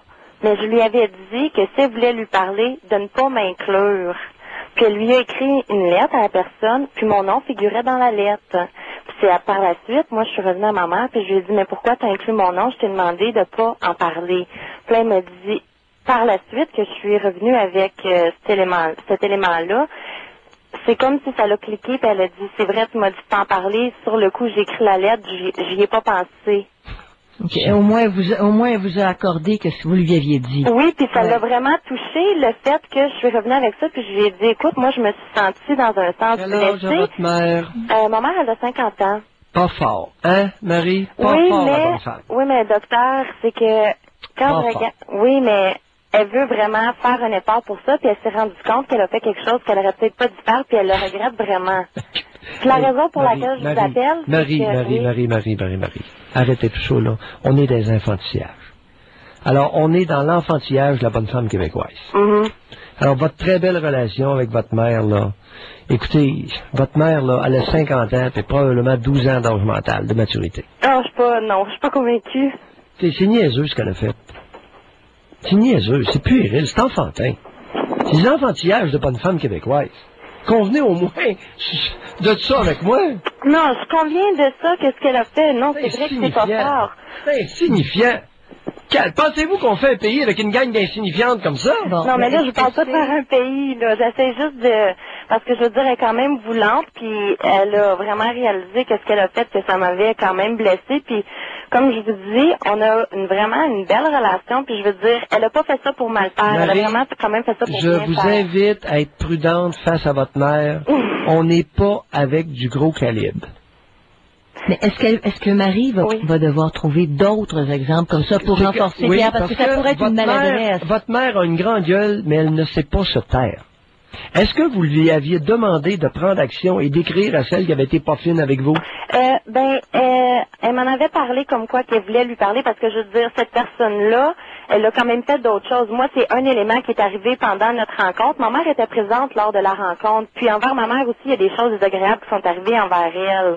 Donc ma mère, elle s'est dit, je vais lui parler, Qui est cette personne-là, là? C'est une bonne femme ou un homme? une bonne femme. Bon, c'est c'est la une sœur sœur de de ma bonne- mère, c'est ma tante. Bon, elle a une sœur de votre mère, puis là, concrètement, qu'est-ce qu'elle a dit, la bonne femme, là, la tante? Bon, mais qu'est-ce qui est arrivé? C'est on s'est rencontrés au jour de l'an, ok? Oui. Et puis, dans un restaurant, puis moi... Oui, je- succinctement, là, qu'est-ce qu'elle a dit, là? Ça fait, peu importe. Je devais quitter de bonne heure. Je devais quitter plus tôt. Puis là, elle a dit, à ce que je sache, on est le 1er janvier, puis il n'y a pas un enterrement à ma connaissance. Oui, Puis moi, je devais partir. Je veux Oui. dire, j'avais d'autres obligations. Oui. Ah oui. Et puis T'as là, fait moi, tes affaires. j'en ai parlé à ma mère. J'ai dit, moi, des attitudes comme ça, je suis pas intéressée qu'on se rencontre encore l'an prochain. Si je suis pour entendre des commentaires comme ça, je veux pas m'entourer Ben de oui. gens qui ont aucune compréhension. c'est ça. Donc là, Alors, votre tante est une grande gueule sale qui dit n'importe quoi devant n'importe qui. c'est Bon. ça. Et puis... Une bonne Québécoise comme il y en a tant. Pas toutes les femmes, mais c'est largement répandu. Elles ne savent pas se taire, c'est une mal éduquée. Bon, oui. Et puis là, il est arrivé d'autres choses par la suite que moi... Est-ce qu'elle a d'argent? Est-ce qu'elle a de l'argent, votre tante? Ma tante, non, je crois pas. Ah, pas une... OK, c'est correct, on balance ça. Il y a toujours les héritages à faire attention. Hein. Ah! Une tante, c'est loin, là. Quand même. Non, une tante sans enfants, il y en a beaucoup qui n'ont pas d'enfants dans ces maudites-là. Non, elle a 3 enfants. Bon, fait que, OK, ce serait pas de l'héritage? Non, c'est aucun lien avec ça, là. Pas du... Bon, oui, mais c'est une niaiseuse comme il y en a en masse. Voyons, faut pas être là. C'est ça, je lui ai partagé à ma mère, j'ai dit, je comprends que ce soit ta sœur, et puis si tu veux continuer à la voir, pas de problème, mais moi, je suis pas intéressée par ces activités-là. Mais par la suite, comme je vous dis, ma mère lui a écrit une lettre, parce qu'il y a d'autres choses qu'elle a fait, là, envers ma mère, envers d'autres gens, qui ça aidé plus à ma mère. Ben oui. C'est juste qu'elle a inclus mon exemple. Bon, Marie, oui. Écoutez, on va s'arrêter là, parce que je suis plus capable. Vous savez, là, on est dans le domaine des insignifiances féminines. OK? Alors, savoir parler, mais savoir se former la gueule, c'est bien important. Correct. Bonjour, Marie. Bonne réflexion. Merci. Quand même, c'est un cas. Hein? Les insignifiances féminines, là, tu sais, on peut les écouter, là, mais il y a des limites. Hein? De retour au Doc Mayou. Retrouvons le psychiatre Pierre Mayou et notre animatrice, Janine Ross. On en a vraiment pour tous les goûts aujourd'hui, Pierre, c'est intéressant. Quand même. Même si ça vous fait choquer. Non, mais ce que Marie, je déplore. Non. Ce que Marie amène est tellement fréquent et pictural de la réalité féminine québécoise, c'est succulent. Oui, merci, Marie, d'attirer l'attention sur le mode relationnel le plus fréquent des bonnes femmes du Québec entre elles. C'est désolant. Elles sont mal éduquées. Les femmes du Québec sont très mal éduquées. Elles ne savent pas ce que c'est le respect. Elles ne savent pas se taire. Ça n'a aucun sens. Écoute, l'auditrice qui nous appelle plus tôt cet après-midi concernant son petit bonhomme, les folles à l'école qui n'arrêtent pas de crier après petit gars. On ne leur a pas appris à la directrice et aux autres enseignantes à se fermer la gueule quand c'était le temps. Et on ne peut pas, un homme ne peut pas dire à une femme, écoute, Chris, ferme donc ta maudite grande gueule, on t'a assez entendu. Ça ne se fait pas. C'est inconcevable au Québec. Ça se fait pas, mais ça peut se faire remarquer, par exemple. Peut-être que là-dedans, c'est la manière de le dire. Mais bon, est-ce qu'on a... Janine, quand on dit à quelqu'un de fermer sa gueule, on dit à quelqu'un de ferme ta gueule. Tu le braques. T'en as assez fait, t'en as assez dit, t'es en train de crisser le bordel. Dans certains cas, c'est nécessaire peut-être de parler comme ça, mais dans d'autres cas, Pierre, ça braque. Et t'avances pas d'un poil. Ça positionne les agissements, puis fige là. D'accord avec ce que tu dis. Ça fige là, ça progresse pas, c'est ça. Janine, je suis d'accord avec ce que tu dis. C'est pas ça que je dis quelque chose, puis bon, OK, on est en voie parallèle, pas de problème. Je te dis, OK, que dans certaines situations, il peut être souhaitable, même lorsqu'on est civilisé, de dire à une grande gueule sale de fermer sa gueule. Je vous l'ai accordé, Pierre. Oh. Je vous l'ai accordé. Je me l'accorder, c'est mon point. Je vous ai dit que je suis d'accord. Je te dis pas que c'est toujours... On n'agit pas toujours comme ça, c'est bien évident. Parce que c'est ça. Bon. Donc, dans certains cas, t'as pas le choix, c'est ça, faut mettre les points sur les i. Donc, est-ce que... Tu peux ne pas être d'accord avec moi. Je dis simplement que dans certains cas, OK, l'éducation de la femme québécoise peut très bien aller jusqu'à lui dire... Chris, ferme donc ta grande gueule sale. T'es en train de coulisser le bordel. Bon. Okay? Dans certains cas, oui, Pierre, on dit la même affaire. Dans certains cas. C'est ça. Puis dans d'autres, il faut pas. Tout le temps. C'est ça, parce que tu vas figer les réactions qui vont rester les mêmes. Ça va amplifier le problème. Dénoncer. Il y a mille et une façons de dénoncer vertement le manque d'éducation des femmes québécoises. OK? J'ai donné un exemple extrême. C'est un exemple extrême. Mais à des degrés différents, la femme québécoise a besoin d'être éduquée autant dans sa capacité et l'opportunisme de parler que dans le bien fondé de se taire. Dans des relations qui sont plus claires. Avoir des relations... C'est juste ça mon point. Oui. Alors on parle à Bernard. Bonjour Bernard. Bonjour Pierre et Janine. Bonjour Bernard. Bonjour, j'aimerais émettre des commentaires sur vos commentaires, Doc, sur le pot. Vous avez dit il y a quelque temps qu'on légalise et on étudie. Oui. Bon, cette phrase-là qu'on affirme que selon vous, on n'a pas encore étudié le pot. Le pot n'est pas légalisé. Bon, on ne connaît pas le cannabis, monsieur. Absolument pas. De la même façon qu'on ne connaissait pas la morphine dans les années qui ont précédé son acceptation en médecine comme étant un des meilleurs analgésiques. Alors, c'était de la drogue. De la grosse mauvaise drogue, jusqu'à temps qu'on se rende compte que la morphine et ses dérivés, c'est les meilleurs analgésiques après les opérations. Bon. Bon, ce que je voulais dire, c'est qu'on n'a pas besoin d'attendre que ce soit légalisé pour l'étudier. Ça fait 40 ans qu'au Québec, on en fume à tous les jours. Non, regardez, Bernard, Oui, c'est que les chercheurs ne peuvent pas utiliser du cannabis. C'est illégal. Ah non, mais pour des fins d'études, ils devraient le faire. Parce Ben, je suis d'accord avec vous. Absolument.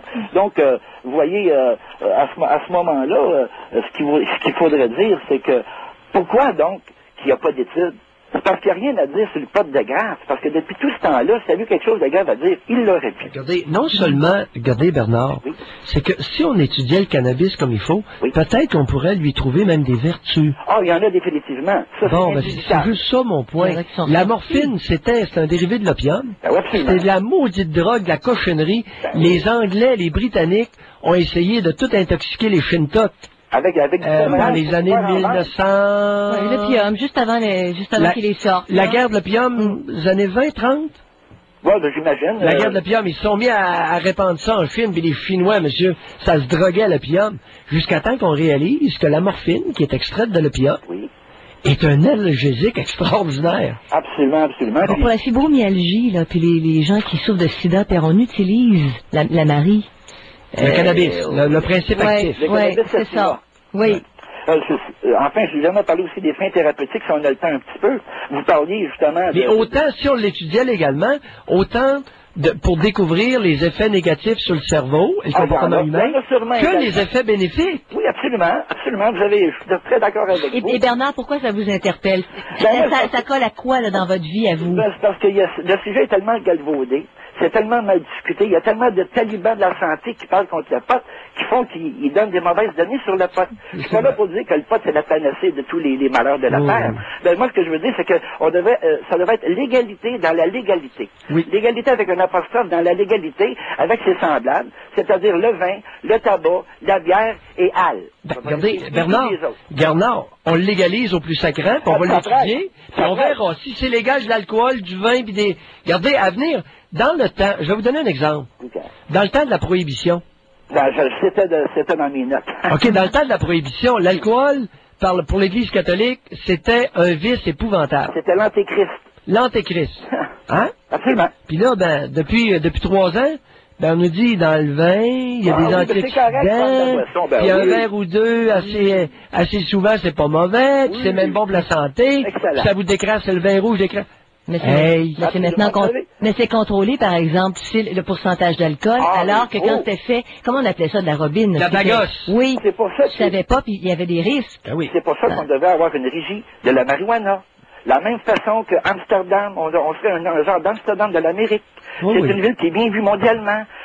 C'est moderne, c'est tolérant, c'est Hey Bernard, oui, Pierre. Appelez le chef de cabinet d'André Boisclair, puis dis ça. Hop, il devrait être le premier à être en faveur de la légalisation de ces cossins-là. Eux autres sont dans le compte. Hey Bernard, il va-tu nous appuyer, Boisclair? Non, parce que justement, jamais le ministère de la Justice, ils vont nous appuyer. Jamais le barreau du Québec va nous appuyer, parce que le jour qu'ils légalisent ça, ils vont perdre 50% de leurs emplois, ils vont s'aliéner 50% des futurs membres en devenir. Fait que si on attend la légalisation du ministère de la Justice, on va attendre longtemps, mon père et ma Janine. Comprenez-vous? On va attendre très longtemps. Quel âge avez-vous, Bernard? Moi, j'ai 53 ans et ça fait 35 ans que je fume. Que vous fumez la cigarette? Non, excusez, cigarette, je suis pas capable, je deviens malade, je vous ai déjà appelé. Allez, Bernard Poteux. Ben oui, un vrai poteux, irresponsable. Non, c'est pas ça que j'ai dit, là, wow. De retour au Doc Mayou. Retrouvons le psychiatre Pierre Mayou et notre animatrice, Janine Ross. Et ça se poursuit, cette fois-ci en compagnie de Daniel. Bonjour, Daniel. Oui, allô? Oui? Oui, vous avez appelé avant-hier à propos du sujet de la TV dans la chambre à coucher. Oui. OK, vous m'avez allumé sur quelque chose. Vous avez quasiment rentré dans ma pensée, avec même traumatisé un petit peu, mais ça, je comprends votre point de vue là-dessus. Parce que si vous m'avez laissé une minute de plus pour parler, j'aurais plus m'exprimer là-dessus. Je ne voulais pas généraliser tout complet. Je vais juste donner mon point de vue personnel par rapport à ça. OK, alors replacez-nous là, par rapport à ce qui a été dit. Qu'est-ce qui a été dit là lors de l'intervention? OK, il avait dit c'était la personne qui l'a dit, je ne pas trop le dire. Oui, répétez ce que j'ai dit. De crisser d'appel le monde avec ça, que ma piscine m'appartient, puis la piscine des autres leur appartient, c'est leurs affaires, puis ça, je comprends ça. Parce que vous étiez en faveur, vous nous avez raconté que vous essayez le plus possible d'être abstinent sexuellement. C'est ça, oui. Et je vous ai dit que ça vous regardait. Mais là, quand vous avez commencé à faire la morale, à vouloir faire la morale aux autres, là, je vous ai dit, écoutez, votre piscette puis celle des autres, là, on se démêle. Je comprends là-dessus à 100%. J'espère. Je suis d'accord avec ça. Alors, vous avez le droit de vous masturber. Vous nous avez dit que vous vous masturbiez une fois par 2 semaines ou par 3 semaines. Et c'est de vos affaires. On n'a pas à vous encourager ou vous dissuader de vous crosser. Ça vous regarde. Mais là où il y a eu problème, c'est que Daniel écoutait des émissions. Il y a des émissions la nuit, puis vous trouviez que ça n'avait pas la place. Là, il a commencé à faire le genre, à vouloir faire sa morale sociétale sur ce que les autres font. Et là, j'ai dit, écoute, là. Alors, Daniel n'a pas eu le temps, semble-t-il, de s'expliquer jusqu'au bout. Alors, allez-y, Daniel. C'est pas grave. En passant, je vous félicite pour votre bon travail. J'aime bien votre caractère. Allez-y. OK. Je parlais de la finance sexuelle encore. Oui. Est-ce que ça peut provoquer des méfaits sur certains points, comme par exemple le fétichisme? Pardon? Est-ce que ça peut mener au fétichisme? Pas du tout. Non? Non. Ça n'a rien à voir. Avec le fétichisme? Pas du tout. Vous faites un lien entre l'abstinence et le fétichisme? Vous non, il pose la question. Ouais, c'est ça. Il pose la question, la réponse c'est non. Il n'y a aucun lien. Et pourquoi faire ce lien-là? Alors, pourquoi la question? Oui. J'en ai aucune idée. Parce que moi, je suis une personne qui est très mêlée. Je suis en contrainte sévère pour l'emploi, puis je prends beaucoup de médicaments. Comme le Rivotril, de la pollution sociale, excusez l'expression. Oui. Qui n'a pas même des bons effets secondaires. J'en ai pas pris avant de vous appeler, je me suis forcé. Oui. Et puis, comme vous avez dit, ça n'a aucun impact avec le fétichisme? Non, aucun. L'abstinence sexuelle, que vous soyez abstinent ou très actif, fétichiste, c'est une déviation, puis c'est là. OK. Ça, c'est deux choses différentes. Oui. Là, j'ai l'impression je suis en train de devenir fou. Je sais pas pourquoi. Est-ce que ça peut avoir un impact au cerveau comme tel quel? Il faudrait que je m'explique mieux sur ce non, point-là. Si vous avez l'impression de devenir fou, ça n'a rien à voir avec votre abstinence sexuelle. Comme faire du frottage, par exemple. Ça n'a rien à voir avec votre abstinence sexuelle. Non plus? Non. Alors, racontez aux auditeurs qu'est-ce que vous voulez dire par frottage. Mettons, aller se promener dans les centres d'achat, puis aller regarder des petites filles se promener, puis je vais juste, j'ai copié le repas, mais je vais juste aller suivre, puis les regarder. Je vais passer devant le libraire 20 fois de fil, puis faire oh, puis je vais jamais voir. Tous des exemples comme ça. Mais où est le frottage là-dedans? Le frottage, c'est pas ça. Non. Le frottage, c'est quand vous prenez l'ascenseur, là, puis vous allez à des places où les ascenseurs sont bondés. Okay. Vous essayez de vous coller la partie antérieure de vos organes génitaux sur le derrière d'une femme. C'est comme il y en a qui font des métros. Oui, dans les ascenseurs, dans le métro, dans les autobus, dans les endroits publics bondés. C'est ça du frottage. Vous regardez. Vous regardez jusqu'à passer 20 fois devant une vitrine. Non, mais on pourrait lui demander, Janine, s'il le fait, ce qu'on vient de dire. Non, pas du tout. OK. Donc, ça n'a rien à voir avec le frottage. Qu'est-ce que je vous raconter? Qu'est-ce que ça pourrait être? Pardon? Qu'est-ce que je voudrais vous raconter tout à l'heure par rapport à ce que je fais dans les centres d'achat? Qu'est-ce que ça pourrait... Alors, racontez-le en détail. Ça me dit rien. Vous passez devant une place où il y a quelqu'un ou je sais pas? Oui, je me promène dans les endroits publics. Mettons, une belle fille, quelque chose, je peux la suivre des fois pendant... mettons, je passe devant un magasin de vêtements, puis là, je regarde des filles. Je vais aller voir la fille, mais ça ne serait pas pour acheter des vêtements. Ça va être pour aller voir la fille telle quelle. J'appellerai pas. Puis? Ça pourrait s'appeler quoi, ce genre de problème-là? Ça s'appelle pas grand-chose. Jusque-là, on n'a pas d'appellation particulière. OK, c'est pas quelque chose qui est considéré comme négatif? Non, jusque-là, il n'y a pas de problème. Sauf que quelqu'un qui peut se sentir observé comme ça, de façon intense, longtemps, peut s'interroger, là, c'est ça. Est-ce que la personne... d'avoir peur. Est-ce que... Là, vous venez de franchir une étape, Janine. Vous venez de franchir une étape, là. Est-ce que vous utilisez cette manœuvre-là pour que la personne vous voie et qu'elle soit intimidée ou dérangée? Oui. D'un certain côté, oui. Est-ce que vous faites en sorte que les personnes les femmes que vous suivez, elles sachent que vous les suivez? Oui. Est-ce qu'elles ont peur à l'occasion? Oui, ça arrive souvent. Avez-vous discuté de ça avec votre psychiatre ou votre donneur de pelule? Pas encore. Ça, Et il faudra en discuter pour plus sacrant. par rapport à plusieurs livres philosophiques que j'ai lus, puis surtout... Êtes-vous suivi par un psychiatre? Oui, en ce moment, oui. Vous auriez... Comment ça se fait que vous lui en avez pas encore parlé de ça? C'est très rare que je le vois. Ben là, la prochaine fois, là, dites-lui donc que vous avez des problèmes à lui raconter. Il va peut-être allumer. Bye, Daniel. Il risque de se retrouver dans le mauvais drap, là. De retour au Doc Mayou. Retrouvons le psychiatre Pierre Mayou et notre animatrice, Janine Ross. Bon, alors on poursuit. Je veux dire, c'est tout un après-midi. Janine, juste une chose. Je ne veux pas faire de l'auto-promo, mais je tiens à signaler aux auditeurs qui écoutent qu'à l'occasion, notre tribune peut être extrêmement utile à certaines personnes et peut vraiment prévenir certains gestes. Oui. Hein? Oui. Je pense que tout le monde a compris, y compris la personne concernée. On parle à Marcel. Bonjour, Marcel. Marcel, est-ce que vous êtes avec nous? Oui, on parle... Marcel est allé prendre son beau vril. Oui, on espère qu'il va rappeler. On parle à Clémence maintenant. Bonjour, Clémence. Bon, Clémence est allé prendre son beau vril.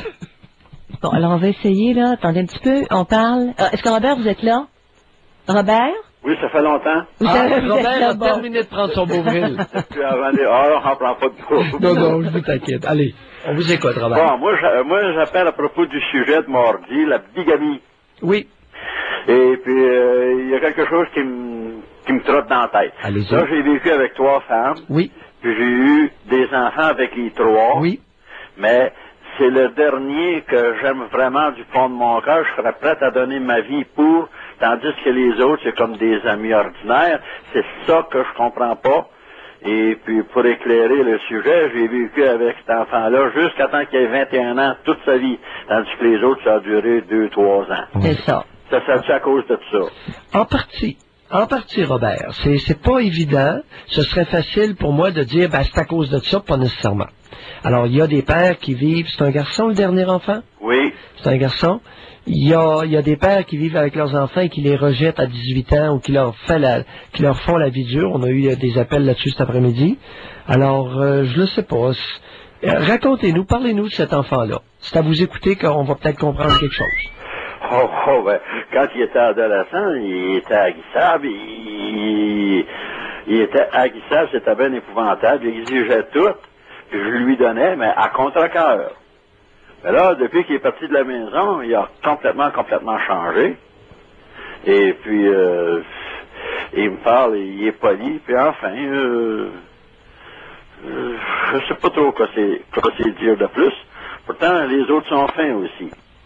Mais lui vous attire plus que les autres. C'est ça, oui. Il a une meilleure relation avec... Qu'est-ce qu'il fait dans la vie, ce jeune-là? Lui, c'est un camionneur. C'est un camionneur? Oui. Longue distance ou local? Local. OK. Puis vous entendez bien avec? Numéro 1. Puis il est fin avec vous? Ah oui.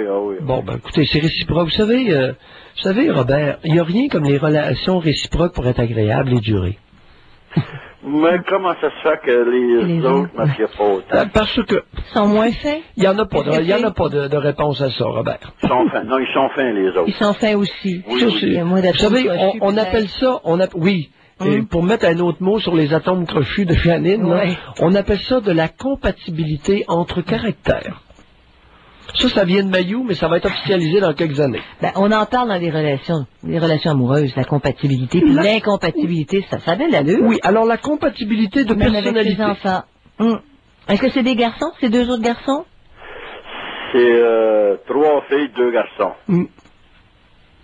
Mais là, je pose la question à des gens autour de ça, puis il y en a qui me disent c'est parce que c'est avec lui que j'ai vécu le plus Regardez, long. Robert, oui. Là, j'ai l'impression que vous vous interrogez, que votre questionnement est futile. Pourriez-vous vous amuser avec votre gars, faire des choses intéressantes, avoir du fun?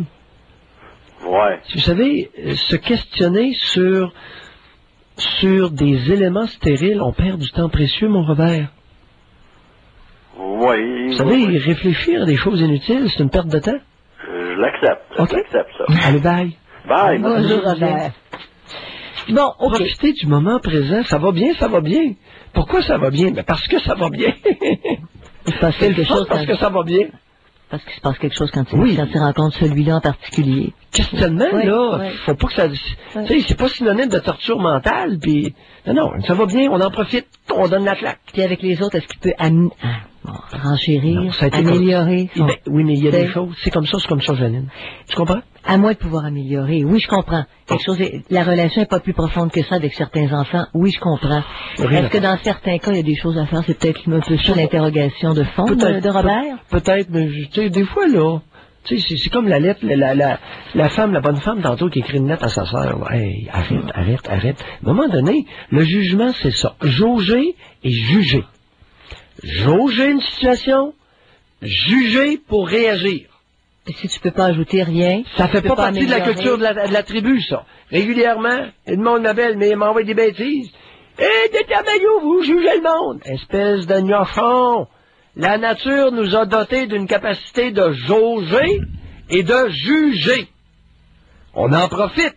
Bon, alors si tu juges que tu peux pas aller plus loin dans une relation, ça s'arrête là. Ça s'arrête là. Bon, on parle à Denise. Bonjour Denise. Rebonjour, ça va bien vous deux? Oui, Denise. C'est bien le fun les sujets aujourd'hui. Là. Le monsieur qui a parlé tantôt, je suis certaine que vous l'aviez bien aidé, ça c'est certain. Bien orienté. Oui, bien orienté, c'est ça. Je voulais vous demander une question, Dr. Maillot. Oui. Premièrement, j'aimerais savoir si vous pouvez me définir quand on parle d'activant, on dit que c'est... Je veux parler sur le médicament, là. J'aimerais savoir qu'est-ce que ça veut dire quand il parle de demi-vie ou des choses comme ça, parce que c'est une affaire que j'essaie de comprendre. Et je comprends pas, j'essaie de l'étudier, mais je ne comprends pas. La demi-vie, c'est la destruction par l'organisme de la moitié de la dose que vous avez bouffée. OK. Et c'est un produit qui est assez dangereux si c'est pas surveillé comme il faut par un médecin. Ben, c'est l'équivalent de l'alcool, là, tu vois. C'est l'équivalent de l'alcool? Oui, c'est de l'alcool en comprimé.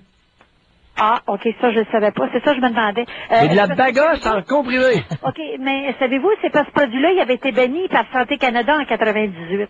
Non, c'est le Rivotril, non? Non, l'activant, je l'avais trouvé moi-même sur le site Santé Canada. Il n'a pas été banni longtemps, du coup? Non, et puis... il avait été banni pourquoi? Ben, parce qu'il disait que ça rendait les gens agressifs. C'est un produit qui peut rendre les gens très agressifs. Même dans les Pays-Bas, ils l'ont banni complètement, ce produit-là. L'activant? L'activant, oui. Et j'avais en tout cas, vous m'apprenez quelque chose. Oui, vous rappelez-vous le monsieur qui avait tué sa femme ici à Saint-Jean, le monsieur Sanson? Il avait assassiné sa femme dans un centre d'hébergement. Ah, oui.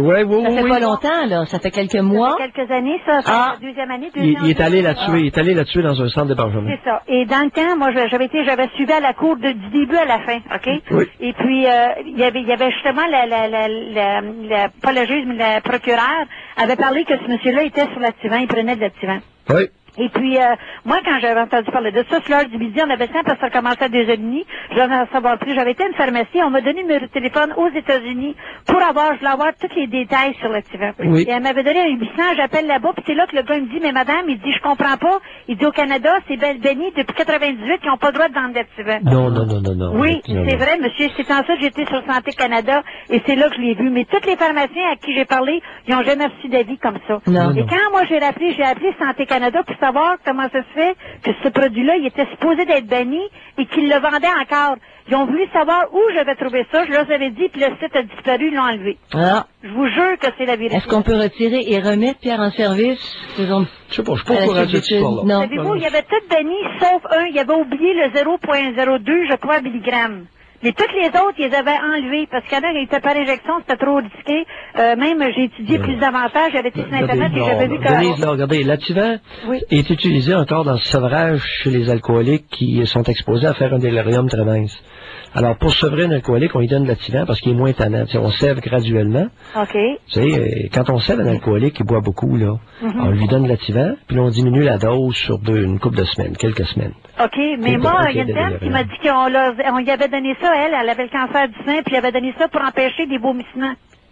Le médecin avait prescrit ça à elle, cette dame-là. Elle avait le cancer du sein, puis quand elle allait pour ses traitements, mes chimiothérapies, il donnait ça. Ça, c'est ce que j'ai su carrément. Est-ce que je cherche, l'activant n'est pas un antivomitif, en tout cas? Hein? Est-ce que je cherche, l'activant n'est pas un antivomitif? L'activant est utilisé, puis il ne sera jamais retiré du marché, parce qu'il est utilisé dans le status épilepticus, c'est-à-dire dans un état d'épilepsie qui n'arrête pas. Dans un état que lorsque quelqu'un convulse sans arrêt, il lui donne lativant. Ça stoppe à ce Oui, moment-là. oui, ça aide, oui. Mais en tout cas, paraît-il que ça... Une autre question, je vais vous demander, un sujet que j'aimerais vous aborder à un moment donné, là. Les gens qui ont vécu, qui ont été victimes de hold-up. Juste voir, j'aimerais savoir comment est-ce qu'ils ont réussi à s'en sortir, comment est-ce qu'ils ont fait pour, est-ce qu'ils ont été obligés d'avoir de l'aide, ou il y en a qui vont pas, il y en a qui veulent plus retravailler dans le même domaine, ou... Tout ça existe. Il y a mille et une réactions. On a fait une émission, Pierre, il y a quelques mois sur les post-traumatisés. J'en ai évalué plusieurs de ça dans ma carrière. Oui. Et, il y a toutes sortes de réactions, puis, c'est très pénible, hein? Bon, écoutez. C'est pour ça que, vous savez, j'étais justement en train de lire quelque chose. On a beaucoup plus de respect pour les bandits que pour les victimes de ces histoires-là. C'est ça, hein. C'est ça qui est dommage, parce que les gens entendent seulement le côté que le gars était tantôt, mais ils n'entendent pas ensuite toutes les résultats. Puis là, on voit des victimes. On en a, là, vous allez pouvoir lire ça dans le cahier week-end, là. J'ai honte quand je lis ça. Écoutez, c'est une personne, là, qui a été victime d'un crotté.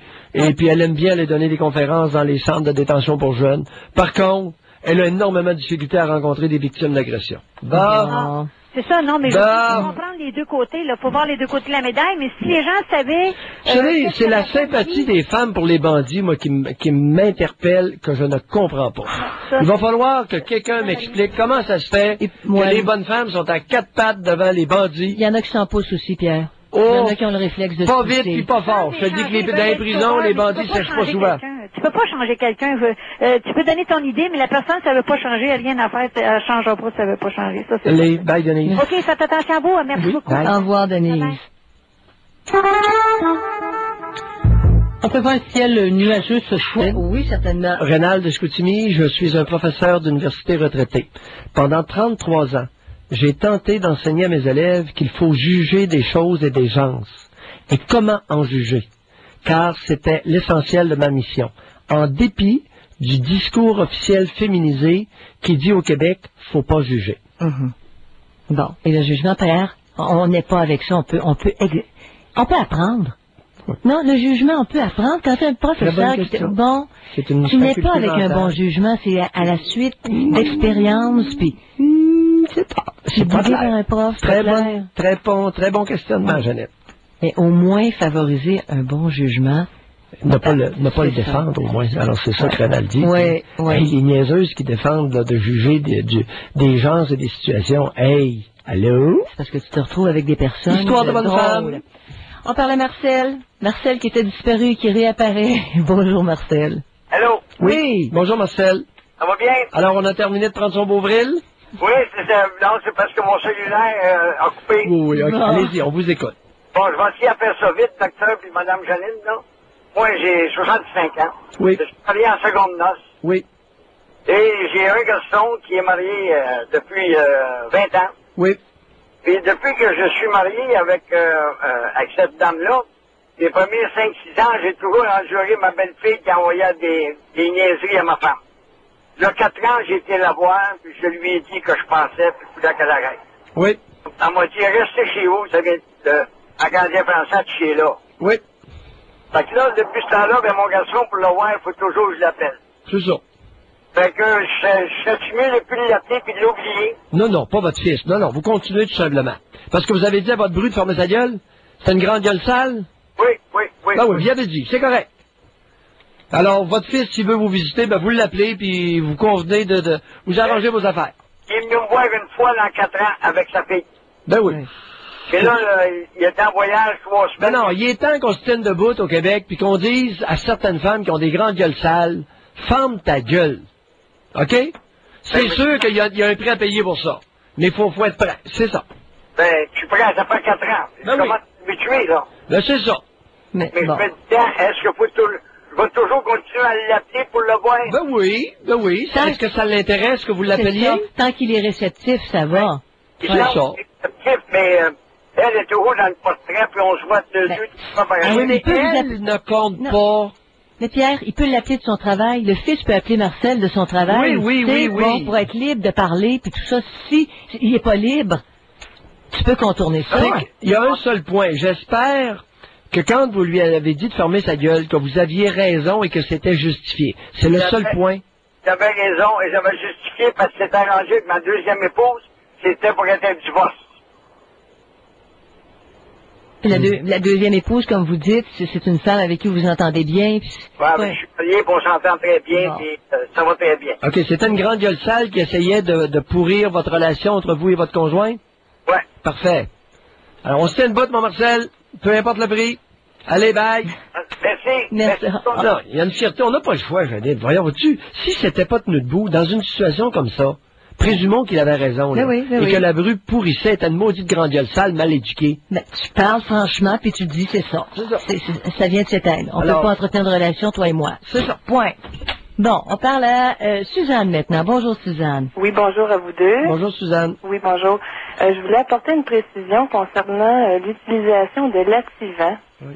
On l'utilise parfois, justement, comme antiémétique lorsque les gens en traitement de cancer sont réfractaires aux autres antiémétiques. Okay. Comme le Maxéran, le Stémétil, le Gravol. Ça vous surprend pas ce que Denise disait là tantôt? C'est bien que vous disiez ça, j'étais pas au courant, Suzanne, de ça. C'est très, très efficace chez certaines personnes. Ah, chez certaines? Oui. C'est pas tout le monde. C'est pas tout le monde. OK. Non, vous m'apprenez quelque chose. J'avais jamais entendu. Je connaissais très bien, par exemple, l'utilisation du Stémétil, Gravol, parce que c'est de très longue date. Là. Ça doit faire presque 50 ans, 45 ans au Québec au moins que c'est utilisé, ce Stémétil, Gravol. Et le Maxéran et le Zofran aussi, surtout, pendant le traitement de la chimio, le Zofran est très utilisé. Oui. Mais tout de suite après le traitement de chimio, des fois, ils ont des nausées quand même, les patients. Alors, parfois, l'activant peut faire l'affaire. Et que pensez-vous de l'utilisation du cannabis pour diminuer les nausées dans le traitement contre le cancer? J'ai rarement vu ça. Êtes-vous au courant que le cannabis, semble-t-il, pourrait... Oui, je suis au courant. Ah, vous êtes au courant? Oui. Et c'est pour ça que je disais à un auditeur plus tôt, il est important d'étudier le cannabis quant à des vertus possibles. Oui. Hein? À des points de vue médicinaux, je suis tout à fait d'accord avec ça. L'activant, c'est l'équivalent de l'alcool, puis ça a certains bons effets. C'est tant mieux. Hein? Oui. Merci. Lorsque c'est bien contrôlé, que c'est étudié, là, j'ai pas d'objection. Vous êtes infirmière, médecin? Oui, c'est ça, médecin infirmière. Merci de la contribution. Ça me fait plaisir. Une bonne journée. Vous nous avez appris quelque chose que j'ignorais totalement. Oui, c'est intéressant. Oui. Intéressant. On continue. C'est le fun. Ça, j'aime ça. Aujourd'hui, on est privilégiés. On a des gens qui nous apportent des problématiques qui sont très variées, puis qui touchent tout le monde. Mais j'aime ça lorsque le public participe. Certains posent des questions, d'autres viennent y répondre. Je sais pas toutes, moi. Oui. Puis au lieu de chatter, on s'entend parler au moins. On est humain. Pas juste écrit. Un gros merci. Un gros merci, Suzanne, de s'être donné la peine de nous renseigner sur ce qui se fait. Et on parle à Valérie. Bonjour, Valérie. Oui, bonjour. Ça va bien? Bonjour, Valérie. Oui. Moi, là, je trouve qu'il devrait y avoir plus de monde qui vous écoute. C'est pas le bon monde qui vous écoute. Pardon? C'est pas les bonnes personnes qui vous écoutent. Pourquoi? Des fois, là, je me dis, c'est ça qui devrait se faire taper comme ça dans le derrière, qui devrait vous écouter. Les autres, ils nous envoient des bêtises. Hey, Valérie, je peux vous assurer que les personnes auxquelles vous référez entendent parler de notre émission. Ouais. Les réunions de famille, là, pas à peu près. En tout cas, là, mon sujet du jour, parce que là, moi, personnellement, je suis la conjointe d'un gars. Puis lui, un garçon de 9 ans. Oui. Et son ex-femme à mon conjoint, depuis relativement récemment, est avec une autre femme. Oui. Et là, la question qu'on se pose tous, qu'on n'ose pas, on n'ose pas réagir trop tôt, on sait pas si le petit gars, il en parle pas, lui, il dit chez sa mère, nous, on l'a juste les fins de semaine sur 2. Oui.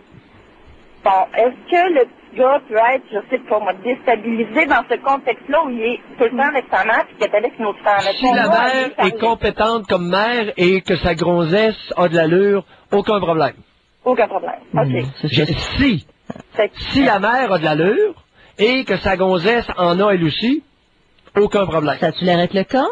Ça a l'air le cas. Nous autres, on se demandait, le petit gars, il n'en parle pas. Et je sais que ça l'a fait un choix du côté de sa mère aux jeunes. Dans le sens qu'au niveau de sa famille, ils l'ont rejeté, elle. Et le petit gars était très proche de ses grands-parents. Et là, il ne les voit plus, ou presque plus. Voyez-vous, c'est pour ça, là. Est-ce que la mère de ce gamin-là a de l'allure? Puis est-ce que sa greluche en a elle aussi? Oui. Tout est là. Oh oui, je veux dire, C'est il a quoi l'air l'idée, fin, là, le Valérie, comment ça se fait qu'on peut rejeter du monde qui ont du bon sens parce qu'ils se bouffent la touffe? Ils font pas ça en public. Puis probablement que le petit gars, il est jamais au courant des activités sexuelles de sa mère. Qui se mangent la noune entre elles. Tu sais, s'ils le font de façon digne et discrète, en quoi ça dérange quelqu'un? Pouvez-vous m'expliquer ça, vous? Moi, non, regardez. Non, mais concernant les grands-parents ou la famille de cette femme-là, tu sais, j'ai un peu de misère. Valérie, je pense que vous avez cette ouverture d'esprit-là, c'est pas un problème, là. Non, nous autres, on le petit garçon de 9 ans a perdu le contact avec ses grands-parents parce que ces deux zigotos-là considèrent que deux femmes qui se mangent la touffe, c'est pas admissible. Ah non, pas du tout. Là, pour eux autres, là, c'est une maladie. C'est les grands-parents qui sont plus problématiques que d'autres choses. Et ce qu'on sait, c'est que le Aux jeune innocents, les mains pleines, madame. En tout cas, je dis aux grands-parents de ce gamin de 9 ans-là, deux femmes qui se mangent la touffe, c'est pas grave, c'est pas de maladie, puis ça dérange personne. OK? En longtemps qu'elles le font discrètement, bouffez-vous avec l'ardeur que vous voudrez, puis utilisez les vibrateurs que vous voudrez, c'est de vos affaires, ça nous ne regarde pas. Mais le petit gars n'est pas obligé d'être au courant de tout ça. Et de savoir qu'il y a des activités sexuelles. Je parle de des maudits d'un autre, ouais. Une femme n'est pas obligée de se faire planter. Elle peut se faire grignoter par une autre femme. Il n'y a pas de problème. Mais on s'entend que la présence du père est de plus en plus importante, là, non? Comme chez tous les petits garçons de 9 ans. OK, parce que on va commencer à l'avoir une semaine sur deux, là, à partir de la fin des classes. C'est une bonne chose. Quel genre de relation? Une bonne chose. Ça dépend. C'est bonne avec le père. Quel genre de relation a ce gamin-là avec son père? Mon Dieu, c'est une fin de semaine sur deux. Non, pourquoi cette histoire de mon Dieu-là? Il va falloir changer nos habitudes. Ça commence à me faire chier, cette histoire de... Dès qu'une personne nous appelle, mon Dieu, mon Dieu, mon Dieu... Hey, on va-tu en revenir de ça? Oh, je vous ai entendu tantôt, oui. Correct. Arrêtons en quelque part, mon Dieu. Non, mon Pierre, là, ça me va. Mais mon Dieu, là, c'est trop d'honneur. Alors, continuez. Voulez-vous que vous êtes un Seigneur? Moi, ça me va. Oh oui, mon Seigneur, puis mon Dieu, là, chez moi, là. C'est pas moyen de réfléchir. Mais vous êtes chanceux, Pierre, vous n'êtes pas obligé de prendre de laxatif. Bon, c'est tant qu'à aller dans le... Alors, allez-y, revenons à ce que vous alliez dire. Bon, ce que je disais, c'est que, justement, on va l'avoir une semaine sur deux. Avant ça, on l'avait 4 jours par mois. Oui. Quelle était ma question? Quelle était ma question? Oui. La relation entre le père et le jeune? Oui. Ben, c'est une relation de fin de semaine. C'est une relation de gâtage. Valérie, c'est pas ça que je vous demande. Quelle est la qualité du lien père-fils? Est-ce que vous en savez? Je sais que c'est pas vous qui l'avez, là. Non, c'est ça, là. Moi, j'essaie de pas trop être dans le décor quand c'est avec son père, puis son père est toute la place, là. Quelle est la qualité du lien qui s'est créé avec les années entre le père et son fils? Elle est très bonne, Là. Bon. Du point de vue de l'extérieur, je regarde ça à Alice. OK. Alors, si elle est très bonne, on l'intensifie, puis vogue la galère. Bon, okay. Ben, merci beaucoup. Bye. Wow, Pierre. OK, on arrête là pour le moment. On prend notre souffle. On n'est pas essoufflé. Tu sais, deux femmes qui se broutent, ça quand même un petit doigt. Comment? Non, Janine! Pourquoi? De retour au Doc Mayou. Retrouvons le psychiatre Pierre Mayou et notre animatrice Janine Ross. Bon, et nous poursuivons. On s'en va tout de suite en compagnie de... On parle à Janine. Bonjour, Janine. Bonjour. Bonjour à vous. Madame Janine. Oh.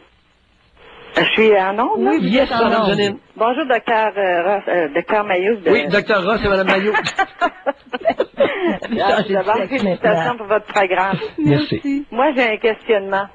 Mon ex-mari est parti le 11 septembre 80. Oui. Et j'ai 2 enfants, 11 ans et 5 ans à cette époque-là. Oui.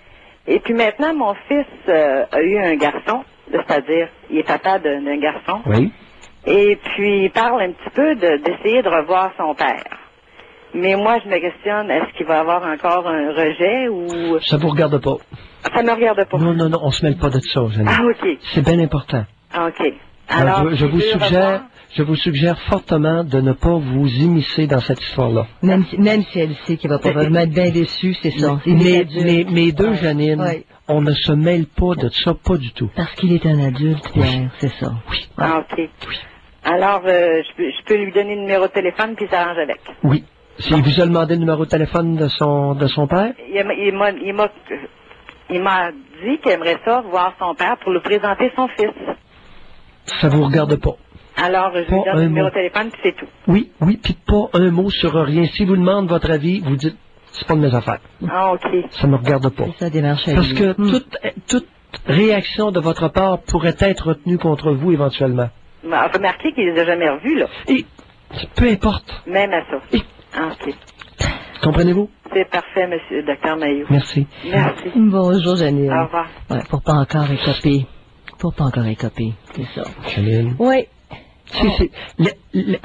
Les rapports humains sont tellement complexes que face à une situation comme ça, je suis très à l'aise et très confortable à dire, madame, pas un mot sur rien de rien. Oui. Même si cette femme-là peut avoir un sentiment maternel, elle veut protéger, ce sont des adultes. Oui. Et ils iront devant des claques parce qu'ils sont des adultes. C'est ça. On parle à Ghislaine. Bonjour, Ghislaine. Bonjour. Bonjour, Ghislaine. Moi, là, j'aimerais ça qu'on décortique ensemble positivement sur l'infidélité, parce que là, je suis vraiment mêlée, parce qu'on entend juste les négatifs là-dedans. Je veux bien croire que les personnes qui sont pas capables d'absorber, si vous voulez, l'infidélité, on peut être immature, on peut être ça, on peut être ça, mais je veux savoir comment une personne qui est mature, ben là, je serais peut-être probablement pas toute seule là, à me poser cette question-là. Comment qu'une personne mature, elle peut recevoir l'infidélité de sa ou de son conjoint? Elle n'a pas à recevoir, c'est pas de ses affaires. OK. Là, on parle d'un autre sujet. Admettons que... Comprenez-vous? Oui. Vous n'avez pas à recevoir la relation intime de votre partenaire avec quelqu'un d'autre n'est pas dirigée vers vous. OK. Alors vous dites, comment je peux recevoir ça? Vous n'avez pas à recevoir ça.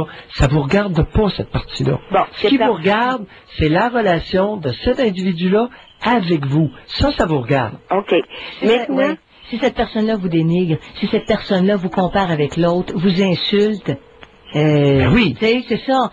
S'il y a infidélité et que la relation... Non, on parle de ça, Terre, c'est bien pragmatique, c'est bien terre à terre, mais si le conjoint qui est infidèle est quand même gentil avec nous, ou t'es fine avec lui, ça change. C'est ça. Si ça vous convient, si vous vous épanouissez, voyez-vous, Ghislaine, ce qui vous regarde, c'est pas de recevoir l'infidélité de l'autre. Ce qui vous regarde, c'est de vous questionner sur votre niveau de satisfaction avec votre partenaire, sur votre niveau d'épanouissement, sur votre potentiel d'épanouissement dans cette relation-là. Vous avez entendu la dame tout à l'heure, France? Oui. C'était pathétique. Oui. Elle était tellement non-noune et non réfléchie dans sa relation avec ce gars-là que ça en faisait pitié à 43 ans. Ça faisait pitié d'entendre ça. Là, maintenant... Là, elle dit, elle est bonne psychologue, puis il me désensibilisait. Hey, elle a rien compris. Que le gars ait une relation avec une autre femme ou pas, c'est pas ça qui est important. C'est une enfant. Mais si la personne, admettons que moi j'aurais vécu que mon mari aurait été infidèle, OK? Oui. Puis que moi, en même questionnement, de dire est-ce que je vais continuer à être bien dans la relation? En tout cas, admettons que j'ai de la misère. OK? Accepter que, oui, il a commis de l'infidélité. Ghislaine, je vous arrête à nous. Vous n'avez pas à accepter ou refuser, c'est pas de vos maudites affaires. Le gars, sa pissette y appartient. Il ira tremper dans qui voudra. Vous, ce qui vous regarde, est-ce que ça m'intéresse de vivre l'intimité avec ce gars-là? Docteur Maillot... Qu'il fourrait avec un autre ou pas, c'est pas de mes affaires. Docteur Maillot, on va se calmer de papa, je sais ça, ce que je vous entends, là. Ça fait 3 ans, puis on parle d'infidélité, je vous entends, j'ai tout bien compris. OK. Mais là, si moi je décide, bon, je reste pas là. Bon, tu vas être infidèle parce que j'ai pas le goût de rester là. C'est ça. Elle n'est pas infidèle, mais je vais dire immature parce que j'ai pas le goût de rester là. Mais ne quittez pas l'homme parce qu'il était infidèle. Quittez l'homme parce que vous ne pouvez pas vous épanouir dans cette relation-là. Bon. C'est juste ça, mon point. Bon, ben maintenant, on va pouvoir un peu plus tu comprends? En tout cas, on entend juste les négatifs. Oui. Oui, c'est le fun de comprendre puis d'entendre les gens, qu'est-ce qu'ils ont vécu, mais ça ne donne pas les réponses positives, C'est ça. par exemple. Dans le cas de France, est-ce qu'elle est épanouie dans cette relation-là, oui ou non? Si elle n'est pas épanouie, ben qu'elle s'en aille. Mais si, comprenez-vous? Si elle est malheureuse dans cette relation-là, parce que ce n'est pas une relation épanouissante, ben qu'elle s'en aille, et puis elle fera ce qu'elle voudra. Parce que, moi, à mon avis, France, si elle commet l'infidélité par vengeance, je peux vous, en tout cas, je garantis, la madame, là, par vécu, là, que ça n'emportera absolument rien. Elle va être perdante là-dedans. Vous avez tout à fait raison, Ghislaine. Elle va se laisser elle-même. Voyons. Elle va vivre Moi, si on va avec. fourrer quelqu'un pour se venger de quelqu'un d'autre. Non. Ghislaine, 43 ans, je vais aller me mettre avec quelqu'un pour me venger d'un autre. Qu'est-ce que c'est ça? Juste le fait de se poser la question, c'est gênant. Oui. Hey, j'irai pas fourrer une femme pour me venger parce qu'il... Hey, on fait pas ça. En tout cas, moi, je vous remercie d'être dans nos vies quotidiennes, puis continuez de nous aider encore. Merci. Bye bye. Bonjour, Ghislaine. C'est vrai que c'est pas facile, Pierre, de recentrer. L'infidélité, c'est parce qu'elle est souvent associée à un gros malaise. Il y a un gros malaise. Ça marche pas plus qu'il faut, l'autre va ailleurs. Puis là, c'est une espèce de gros melting pot. Exactement. Il y a beaucoup de vrai dans ce que tu viens de dire. Et on préfère focusser tout sur la relation extra-conjugale que sur les autres problèmes. Au lieu de regarder son niveau de réalisation personnelle, son niveau de satisfaction personnelle, son niveau d'épanouissement personnel dans cette relation-là avec ce partenaire-là. Tu déplaces ta lorgnette, tu ressens tes affaires. On tourne la tête, on regarde ailleurs. Oui. Hey, on dit le paquet, il est là! Hey, vois-tu la femme qui va se faire fourrer, toi, pour se venger? Qu'est-ce que c'est ça? Quand c'est que tu fais là? Quand c'est pas dans ta façon de vivre, tu vas te demander des pouces, tu vas être très déçu. Alors, on parle à Martin. Je comprends que tu vas être déçu. On parle à Martin. Ouais, salut Doc, salut Janine. Bonjour Martin. Moi, je vais vous résumer ça vite pour commencer, là. Moi, j'étais un gars de 35 ans. J'ai jamais eu de relation amoureuse stable. J'ai jamais eu de blonde stédée, si on peut dire. Oui. Et puis, à chaque fois que je m'intéresse à une femme que je trouve avec qui je suis bien matché, ça s'avère tout le temps être un citron. Ce que je veux dire par là, c'est que la plupart du temps, les filles que je trouve de mon goût ne s'intéressent pas à moi pantoute. Et puis, les seules femmes qui s'intéressent vraiment à moi, qui voudraient jouer aux fesses avec moi sans problème, c'est ou bien des grosses, ou bien des laides, ou bien des vieilles. Fait que là, j'aimerais bien ça savoir c'est quoi mon problème. Moi, je me demande si c'est de la dépendance affective. Non, attendez un peu, là. Lâchez-moi les grandes hypothèses, là. Concrètement, soyez un petit peu plus concret, là. OK. Et vous, les grosses, ça marche, les laides puis les vieilles. Bon. Ouais, puis je veux rien savoir d'eux autres. Mais vous voudriez, là, copuler avec une qui a de l'allure, qui vous plaît. C'est en plein ça. Alors, comment ça se fait que vous ne plaisez pas? Peut-être que vous êtes gros, laid et vieux aussi. Écoutez, je mesure 5 pieds 4, je paye 120 livres. Pardon? Je mesure 5 pieds 4, je paye 120 livres. Ouais, 5 pieds 4, 120 livres, ça plaît pas toutes les femmes, là. Non, mais c'est pour ça que moi... C'est un handicap, c'est aussi pire que moi avec juste une patte. Comprenez-vous? C'est pour ça que moi, je m'intéresse à des filles qui sont à peu près de ma grandeur et de ma grosseur. Ouais. Puis, la plupart du temps, ils ont des chums ou bien ils veulent rien savoir de moi. Ouais, vous savez, vous avez amené un bon point. La nature est parfois ingrate, Martin. Bon, le pire, c'est que je suis pas laid, c'est ça le pire. Non, mais 5 pieds 4, là. Ouais. 5 pieds 4 au Canada, là. Si vous étiez en Sicile, dans certains pays, cette taille-là, vous seriez beaucoup plus dans la moyenne des hommes. Mais à 5 pieds 4, là, la moyenne des hommes, c'est 5 et 8 au Canada. Alors, vous êtes 4 pouces en bas de la moyenne des hommes. Mais ce qui veut pas... chez les pygmées, mais pas ici. Oui. Franchement. Oui. Non, c'est parce que 5 pieds 4, moi, je mesure 5 pieds. Correct? Oui. Moi, j'ai pas de problème. Puis il y a beaucoup de petites femmes.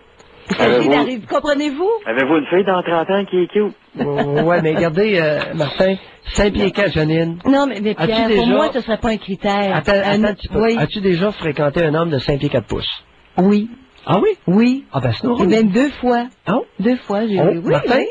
Bon.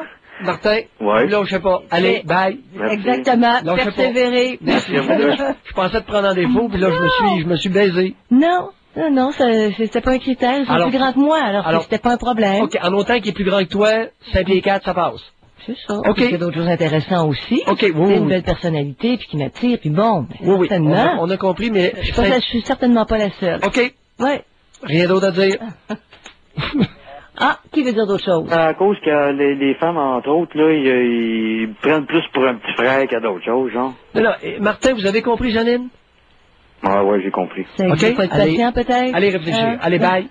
OK? Faut pas être trop pressé. Rencontrer une personne, c'est pas rencontrer une personne pour rencontrer une personne. C'est pas évident. Faut que ça clique. Oui. Ah oui. Puis faut que ça clique des deux côtés. C'est pas toujours simple. Mais je suis content que, tu sais, qu'on puisse emmener un exemple. Parce que moi, je suis pas une femme, puis parfois, là, on se passait le commentaire ce midi. On était 3 petites femmes ici, en studio. Notre téléphoniste, une recherche. On est toutes petites, on a toutes 5 pieds. Bon, ça existe. Les gens un petit peu plus grands, c'est pas un problème. Maintenant, à partir de 5 et 4 pouces, c'est pas... OK. C'est pas un problème. J'ai compris. J'ai compris ce que tu as mentionné. Puis même, moi, je trouvais que c'était un avantage parce qu'on... Les grands aussi peuvent être intéressants. C'est ça. OK.